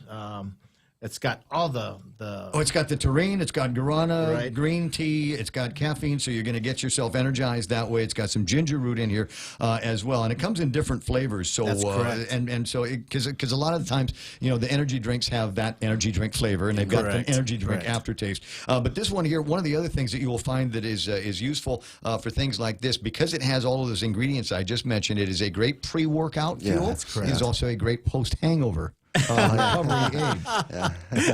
I wouldn't know, but okay, thank you, Ray. A friend said. A friend asking for a friend. Telling Outstanding. for a friend. I said, so give it a shot. Very healthy energy on the inside. It will accelerate your metabolism. And so, again, for a post-workout, something like this would be fantastic because you've already gotten your body into the notion that we're going to be burning calories. I went to the gym. I did my CrossFit. I did my cardio. I did my weightlifting. And so your body is in fat-burning mode. So you throw some of this at it on top of that, and it keeps you on that metabolic high and maybe burn fat for a little bit longer. Again, for me, that's a big deal. I don't know for Roki, because I know that you guys are all about moving mass and directing energy, right? Yeah, but as far as the energy for me, that one works pretty good, and it's a great tasting drink as well. So. I like the energy I get off of it. Definitely. So the question, and I got to sit at the side of the consumer as well, not just the promoter, is you didn't change the prices on any of these, right? They're the same as they were before. Yes, so they're better for you, but not higher priced. No, not at all. In fact, like we said, as we launched this program, we just wanted to help our consumers identify these better for you options, alternatives quickly to maintain that that quick in and out atmosphere of our convenience store, and I think that's what makes us successful. Yeah, and I like it. I read an article on this subject this morning, and we have to remember that that's what we do here. Right. Is we sell gas, and there's pumps, and there's a line of cars behind you. So if you're coming in for something else, Todd Dick, get it in and get to the counter and get this stuff paid for, so we can bring the next set of customers in. And so now you've got a way that you can go in there and you can quickly identify the better, healthier products on the shelf. I mean, there's none. We're not talking about anything here that's going to cure AIDS or anything, fix cancer, but they're healthier alternatives to some of the other products in there. That doesn't mean that you can't have the Reese's 4-pack or the kettle potato chips, or the big fat beers, but there are alternatives for you. Right. So Ray, again, and I appreciate you just mentioning that we don't claim to be a health food store. And we're not nutritionists by any means, but we've sought advice from our health professionals and even studied some nutritional information. So basically, we're showing those things that have sugar, sodium, carbs, and we point out those that have less of it. And so, hence the better for you options. There was something that, and I noticed that you were doing this even before we launched the better for you, and that is, I want to say there is a basket of fruit. That's over correct. by the hot dogs up at Ocean Vista, and that's specifically in there for parents to make sure that their kids have a dose of fruit every day. That's correct. That was a program that we launched almost 2 years, I'm thinking, and what it is it's fresh fruit for the kids before they go to school or even after they come back. Yeah, fresh fruit free to the kids so that they can get that. And it's free. Nutrition, yeah, yes. It might be an apple today, or orange tomorrow, or banana. But it's always going to be fresh, and it's always going to be there. And the idea is that we want to develop the healthy habits in the kids. And even though we're a convenience store in a gas station, it doesn't mean that you can't. I keep saying convenience store and gas stations, but I recognize that there's a Circle K down in Tumon Yes. with no gas pump on it. Well, we recognized there was opportunities down there for us to serve the community down there. So, yeah, albeit without the service stations, those convenience got two of stores them, are right? That's correct. Yeah, one end. Our over by- Fountain and Sun stores, and yes, they do a good job with the tourists down on Tumon Road, but a lot of locals. There's a Patronize those gym stores down as there well. now. That's There's Paradise correct, and Fitness. Fountain is availing of the benefits of that gym. Yeah, so that's what I do is I'll go into the Fountain store and grab something, and that's what I'm going to snack on while I'm in the gym, or I haven't decided whether I'm going to be a member there just yet. If I talk about them a little bit more, we can negotiate the rate. I don't know. There you go. But having said that, and then on the way out, when I've decided, okay, I've worked out, and now I can go and get myself something even more refreshing, There you go. even crisper in my mouth, and that's a good place to go. Hey, dude, thanks for coming by. Right. Hey, Ray, I want to remind you, you partook in the Ride for Life a couple times at least. I remember you riding. I did. Yeah. I did. Am I doing it again? Yeah, we've got it coming got a up bike? on the 29th. Can I have one with a motor on it? Yeah, those options are available at your local motorcycle shops. But the Ride for Life is on the 29th this Sunday. And again, it's anywhere from 10 miles to 100 miles, whatever you choose. Yeah, And last time I did it, I went from Agania down to Janzis Right, and correct. then back. And That's I really, 25 miles. I really enjoyed that ride. That was a nice ride, right? Yeah. I wasn't all Yeah. tired on the way out, but the bike that I had was one of these heavy non-racer bikes. You had a mountain bike, so, right? Man, I was sweating. I was working out. But that, you did that whole good. day. I Yeah. finished. Yeah. I finished. I'm You not did I'm good. not a biker by any stretch of the imagination. So it's nice to see that you guys are doing it. So this coming Sunday, still this coming Sunday, and again, it's not a race, it's a ride, and again, in conjunction with Guam Cycling Federation, Hornet, and Bike Fix, we all offer that as a great opportunity for folks to get out and just ride. But the proceeds are going to American Cancer Society. This is part of the your Relay for Life. These guys are trying events. to beat the Bank of Guam in all the relay events. So you've got that coming up. We've got the celebrity waiter. That's right. That I'm hosting coming up in the first week And of thank May. you so much for that, Ray. We're looking forward to that. Oh, we killed last year. That was so much fun. We raised so much money for the relay guys, and there's all kinds of other events that we will tell you about as they pop up That's with right. 76 Circle Yeah. K.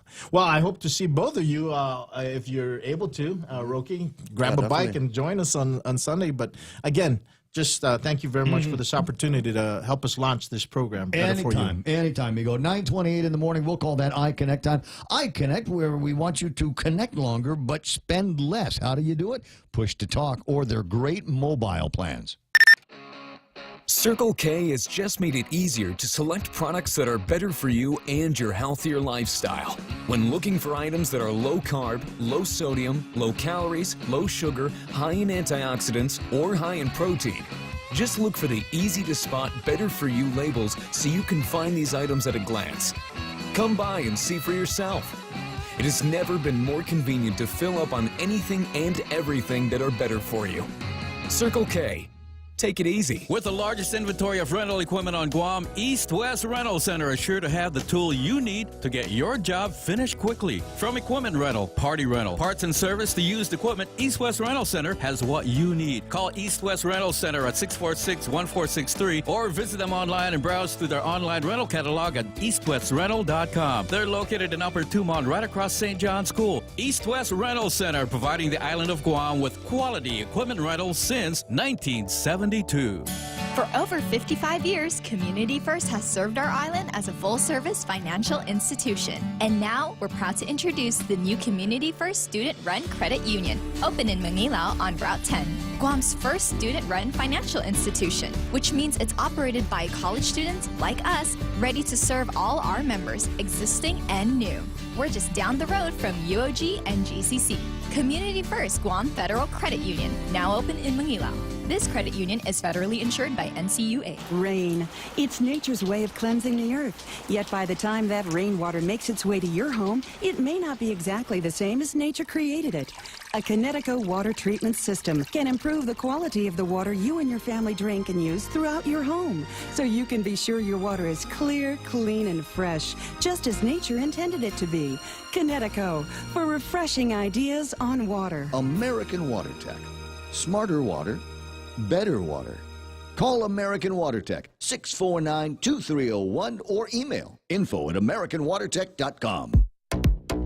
Yeah, I'm not going to say what the numbers are or who we were using, but I sat down with the accountant a few days ago and saw what we were paying for bottled water and said, you know what, get Rizik on the phone.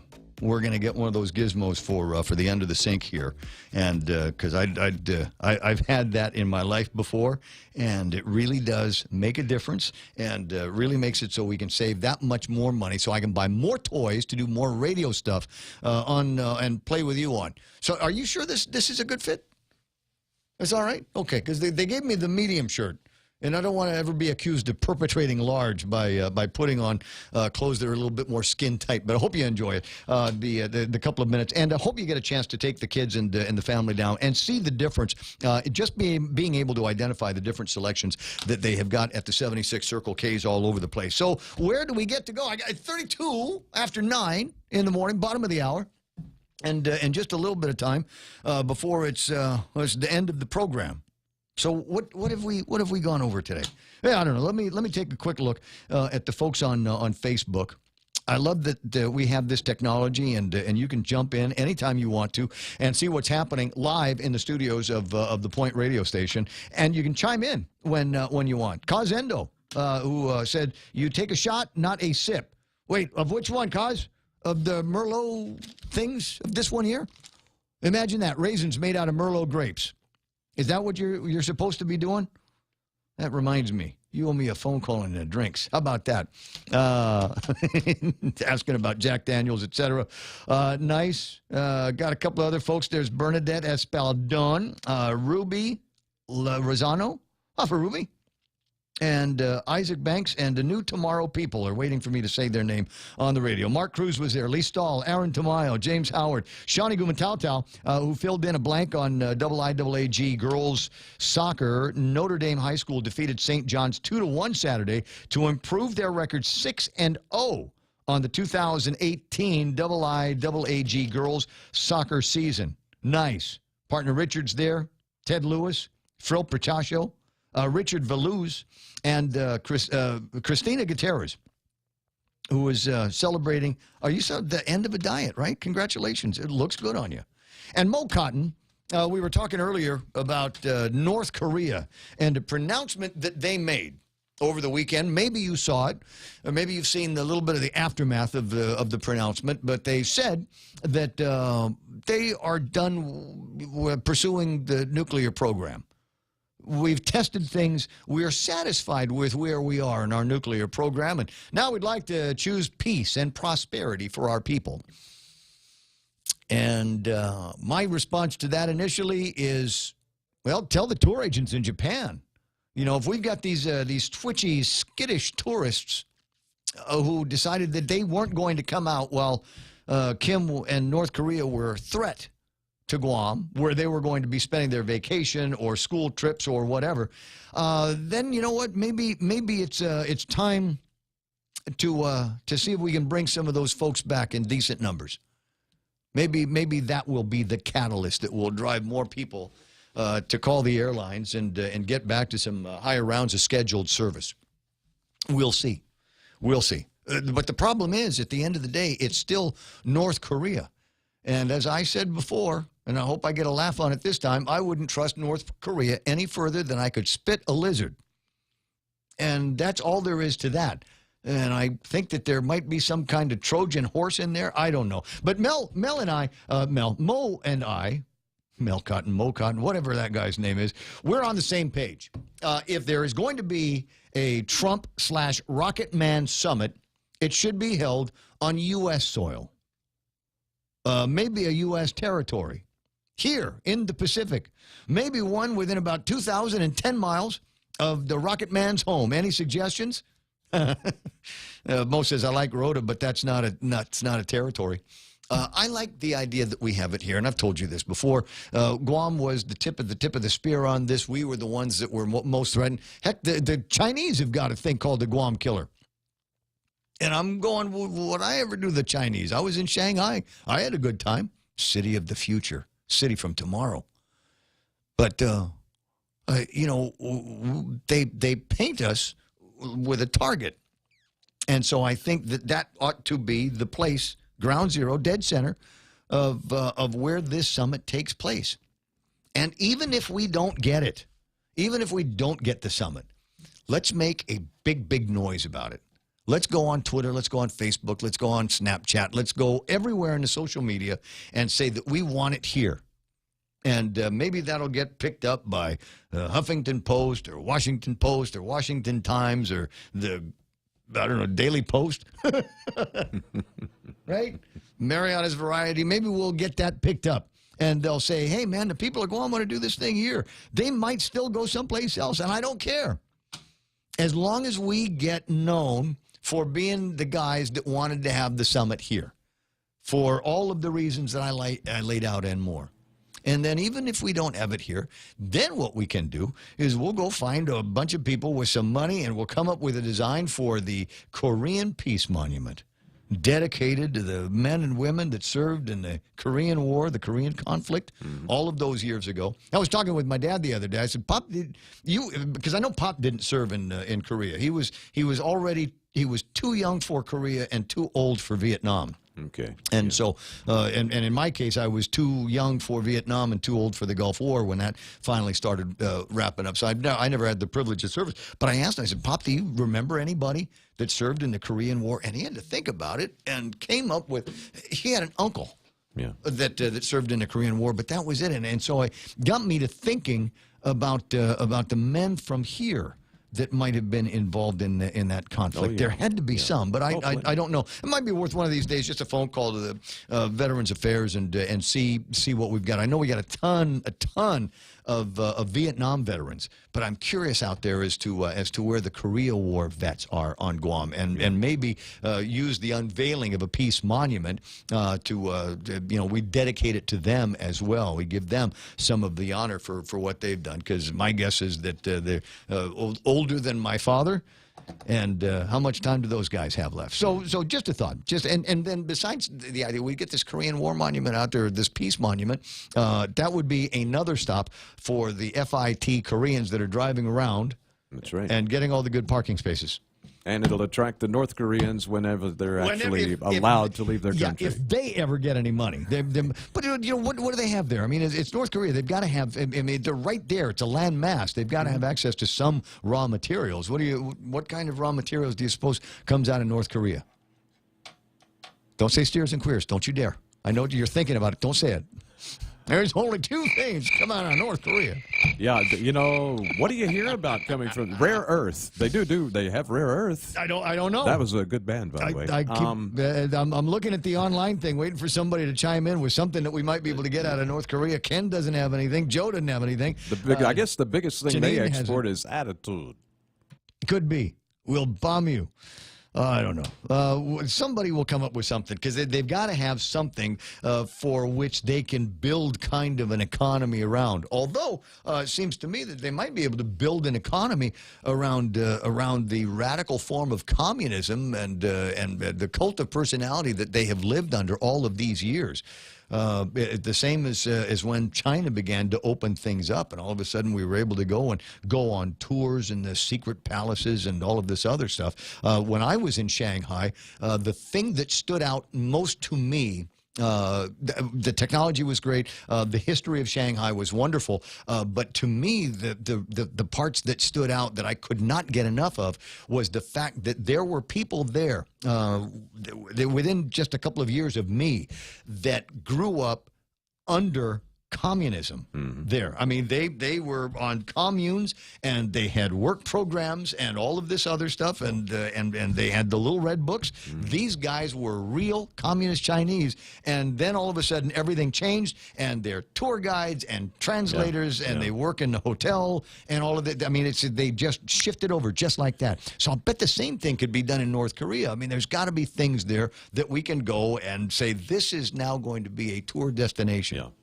It's kind of surprising. You go back to the Chinese thing, and the transition they went from pure communism to really what's now could be considered a controlled capitalism. In my lifetime. They're working it, yeah, and they're making it work. So surely North Korea is going to take some of the lessons learned by the Chinese to turn their system around, which clearly is not working. By the way, their main exports are minerals, metallurgical products, manufactures, including armaments, textiles, and agricultural and fishery products. So that's about all they got right now. But they've got what's the population in North Korea? Does anybody know? Does it say on your wiki? No, but I can get that very quickly. If you squint long enough. Do you want to borrow the cheaters there? All right. Well, just because if they've got a population, then that means that there are people there that can be retrained the same way that they were doing a lot of retraining for assemblies and things like that in the rest of Asia. And when they get money, they're going to get wanderlust, and they're going to want to get on airplanes and go find something to go and look at and be a part of, and maybe they will find themselves shopping at DFS here. I have my old man glasses. Good man. 25.37 million in North Korea. So about half of the numbers of South Korea. All right, so it's still lucrative. I mean, it's not massive like the Japanese, but it's still out there and worth targeting one of these days. Okay, so 20 minutes away from the top of the hour, and there's yet more that we can talk about. There's an interesting measure that has been introduced that has got Mindy over at the Daily Post this is very curious here, relative to authorizing certain business privilege tax credits for constructing a Talafofo culvert box bridge with utilities and power poles and a paved access road. There is a, quote, unnamed contractor that wants to develop some land down, according to Mark, sounds like it's down in Bubulao, where in order to be able to finish the development, they need to put in paving and obviously electrical service and internet and cable television and water and wastewater and a culvert box bridge that they need to build down there. And so they will do this, and they're asking, though, for an offset against their business privilege taxes to the tune of about $2 million. And I don't yet have enough information on this to say that I think it's hinky or not.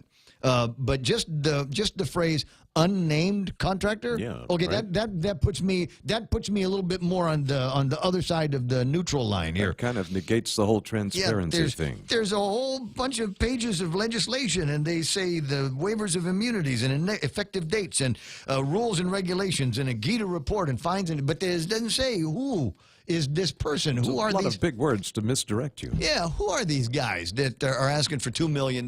So that's number one. I'll go right back to neutral when we find out, and I go, oh, yeah, I know those guys. Oh, yeah, them. Okay. So once we get that, maybe that will ease my hinkiness and the curiosity that there's some big favor going on. So there's that. And then the other question is, who else are we talking to about this? Because it seems to me that we need to get some time with the guys over at GITA. I see GITA's name, and they are mentioned, and there is a report that they have to provide as they move through this process.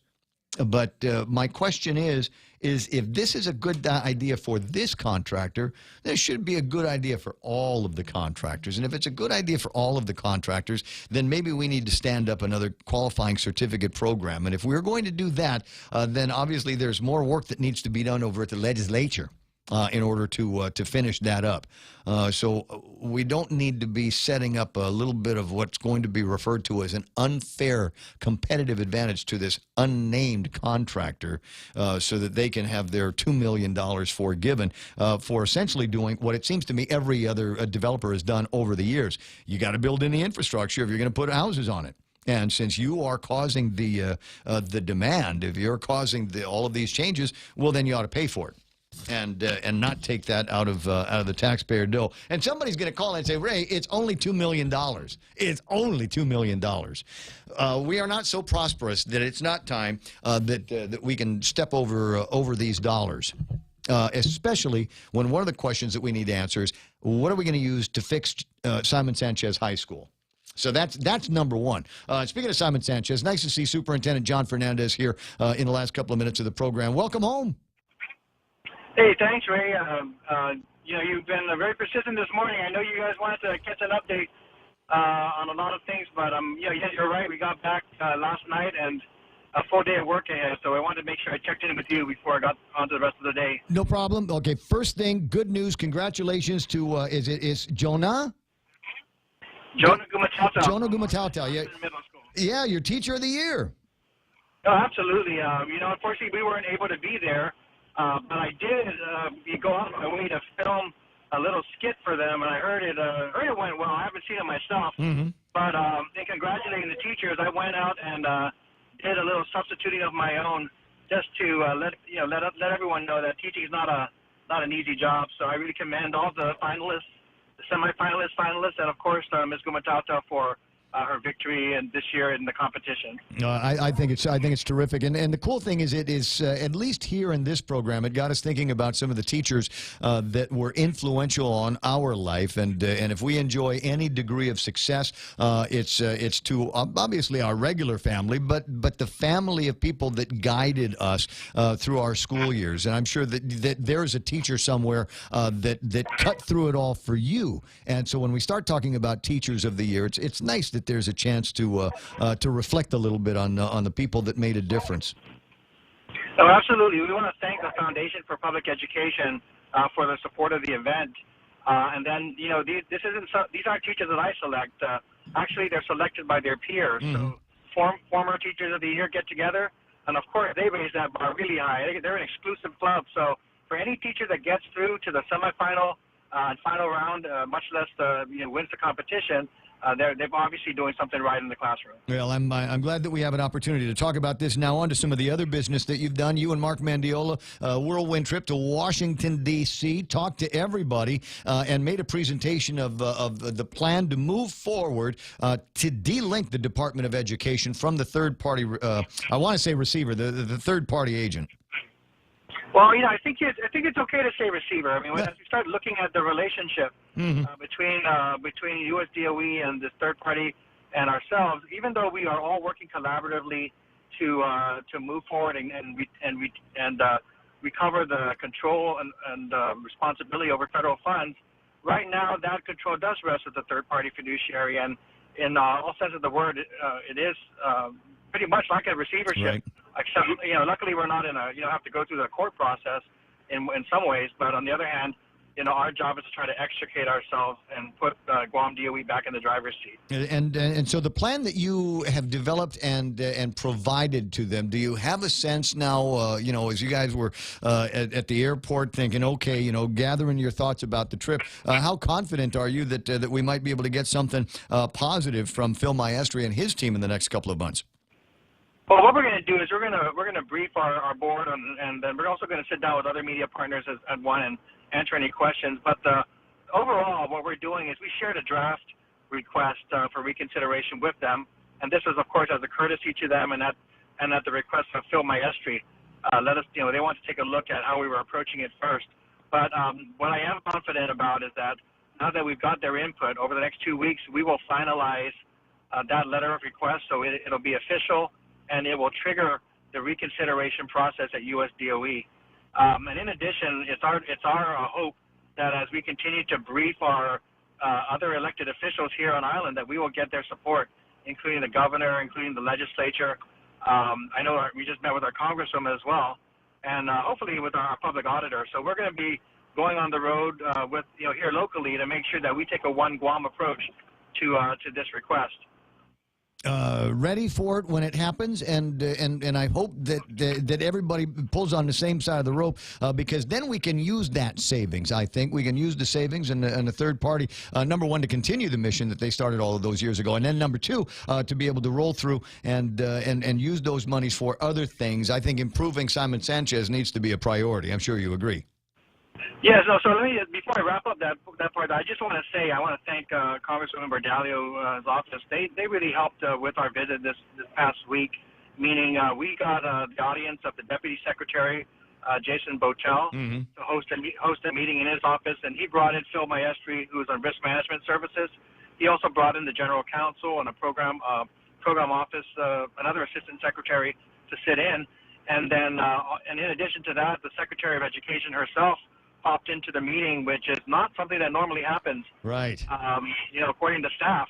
So I think that, at least on the political level, we've got the attention, and we hope that they will, they're ready for our request, and I hope that they will, put the pressure, internally to expedite, reconsideration so that we can learn, about how, the next steps are moving forward. Did you get a selfie? Thankful for that. Did you get a selfie with the secretary? We did do a group picture with the secretary and with Jason Patel. You have to go on social media to catch those, I'm sure.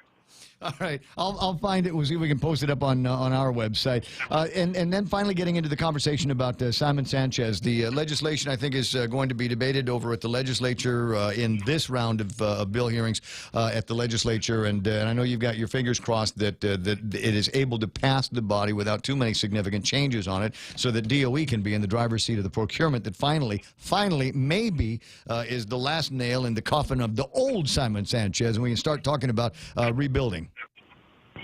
Yeah, obviously it's been very frustrating over the past few years trying to have this procurement go through successfully.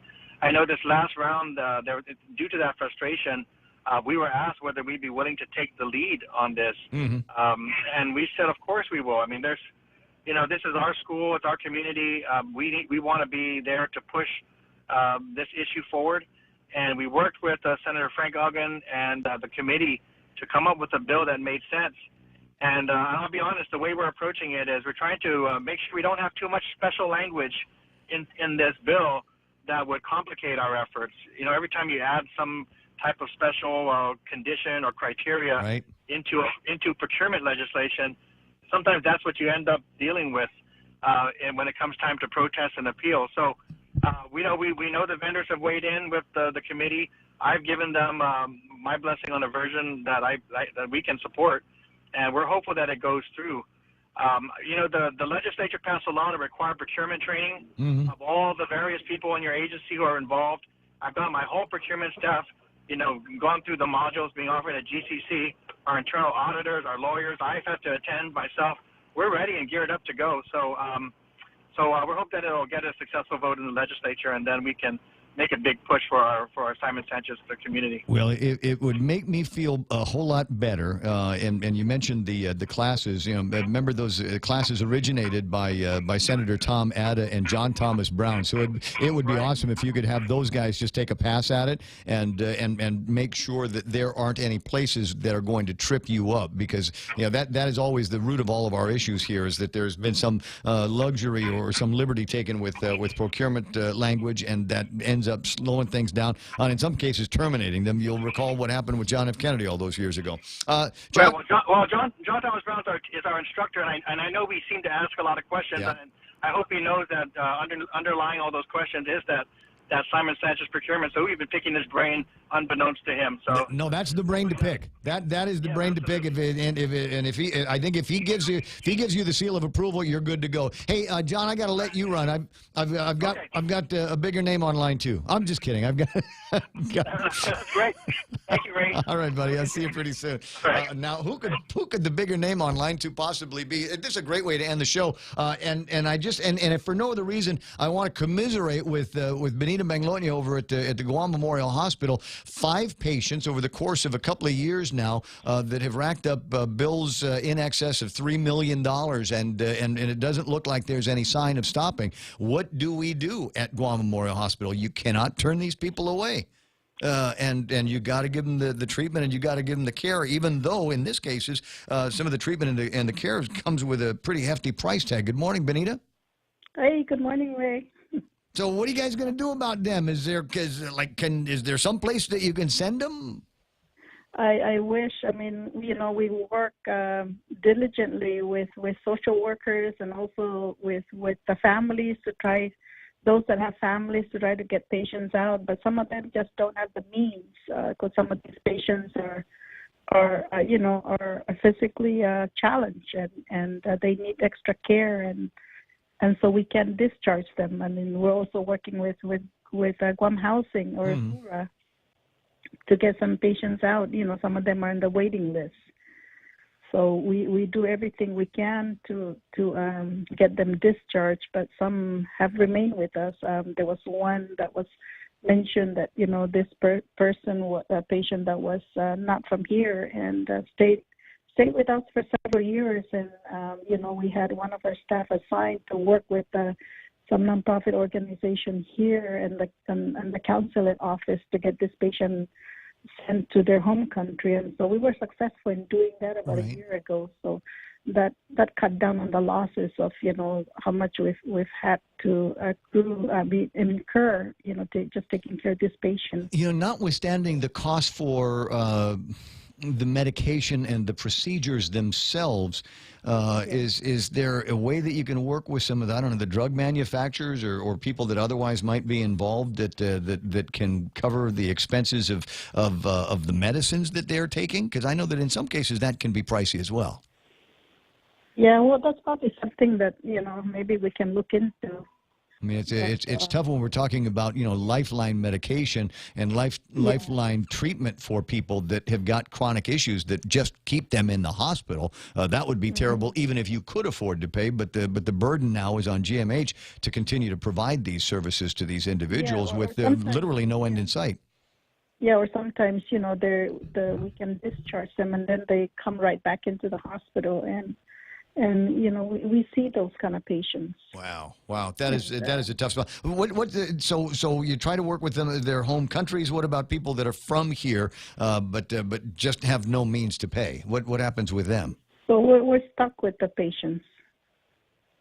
Interesting choice of words. Are they at Guam Memorial Hospital on a full-time basis, or are they up in Barrigada? There's some that are here, some at SNU. Okay. The skilled nursing unit, yes. And there's no third alternative for people that have got these chronic cases, but are they chronic enough that they require full-time hospitalization and monitoring? Well, they can be discharged, but they just we can't discharge them anywhere. Right. Some of them don't have to be there, but they don't have any place to go. And so Gura and Guam Housing haven't been able to find appropriate kind of lodging for them? Well, there's some that that can go to the housing area. We're just waiting for Gura now. They're on the list. They're kind of high on the list, but still waiting. Okay. Well, obviously we'll keep an eye on this for you, and I'm wondering if there's what else is done. You're pretty resourceful, so if you're at the point where all we've decided is we're just going to have to keep paying for this, it'll be at the burden of the taxpayers until they either get healthy or they pass away.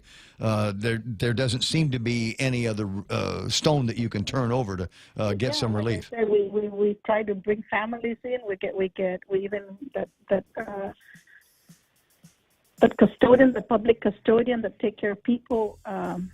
What's her name? Santos. I think we've got some of them. We try to find ways to get these people out. But, if they don't have to be at the hospital, if they don't have to be at SMU, but unfortunately, it's just how the hospital's mission is to take care of these people. And if we can't safely discharge them, then we don't discharge them. I appreciated that point you made. It's not like you can just put them in a wheelchair and take them to the curb and say, okay, find a way home, and good luck to you. Push them over to the bus stop and say, here, wait for your ride.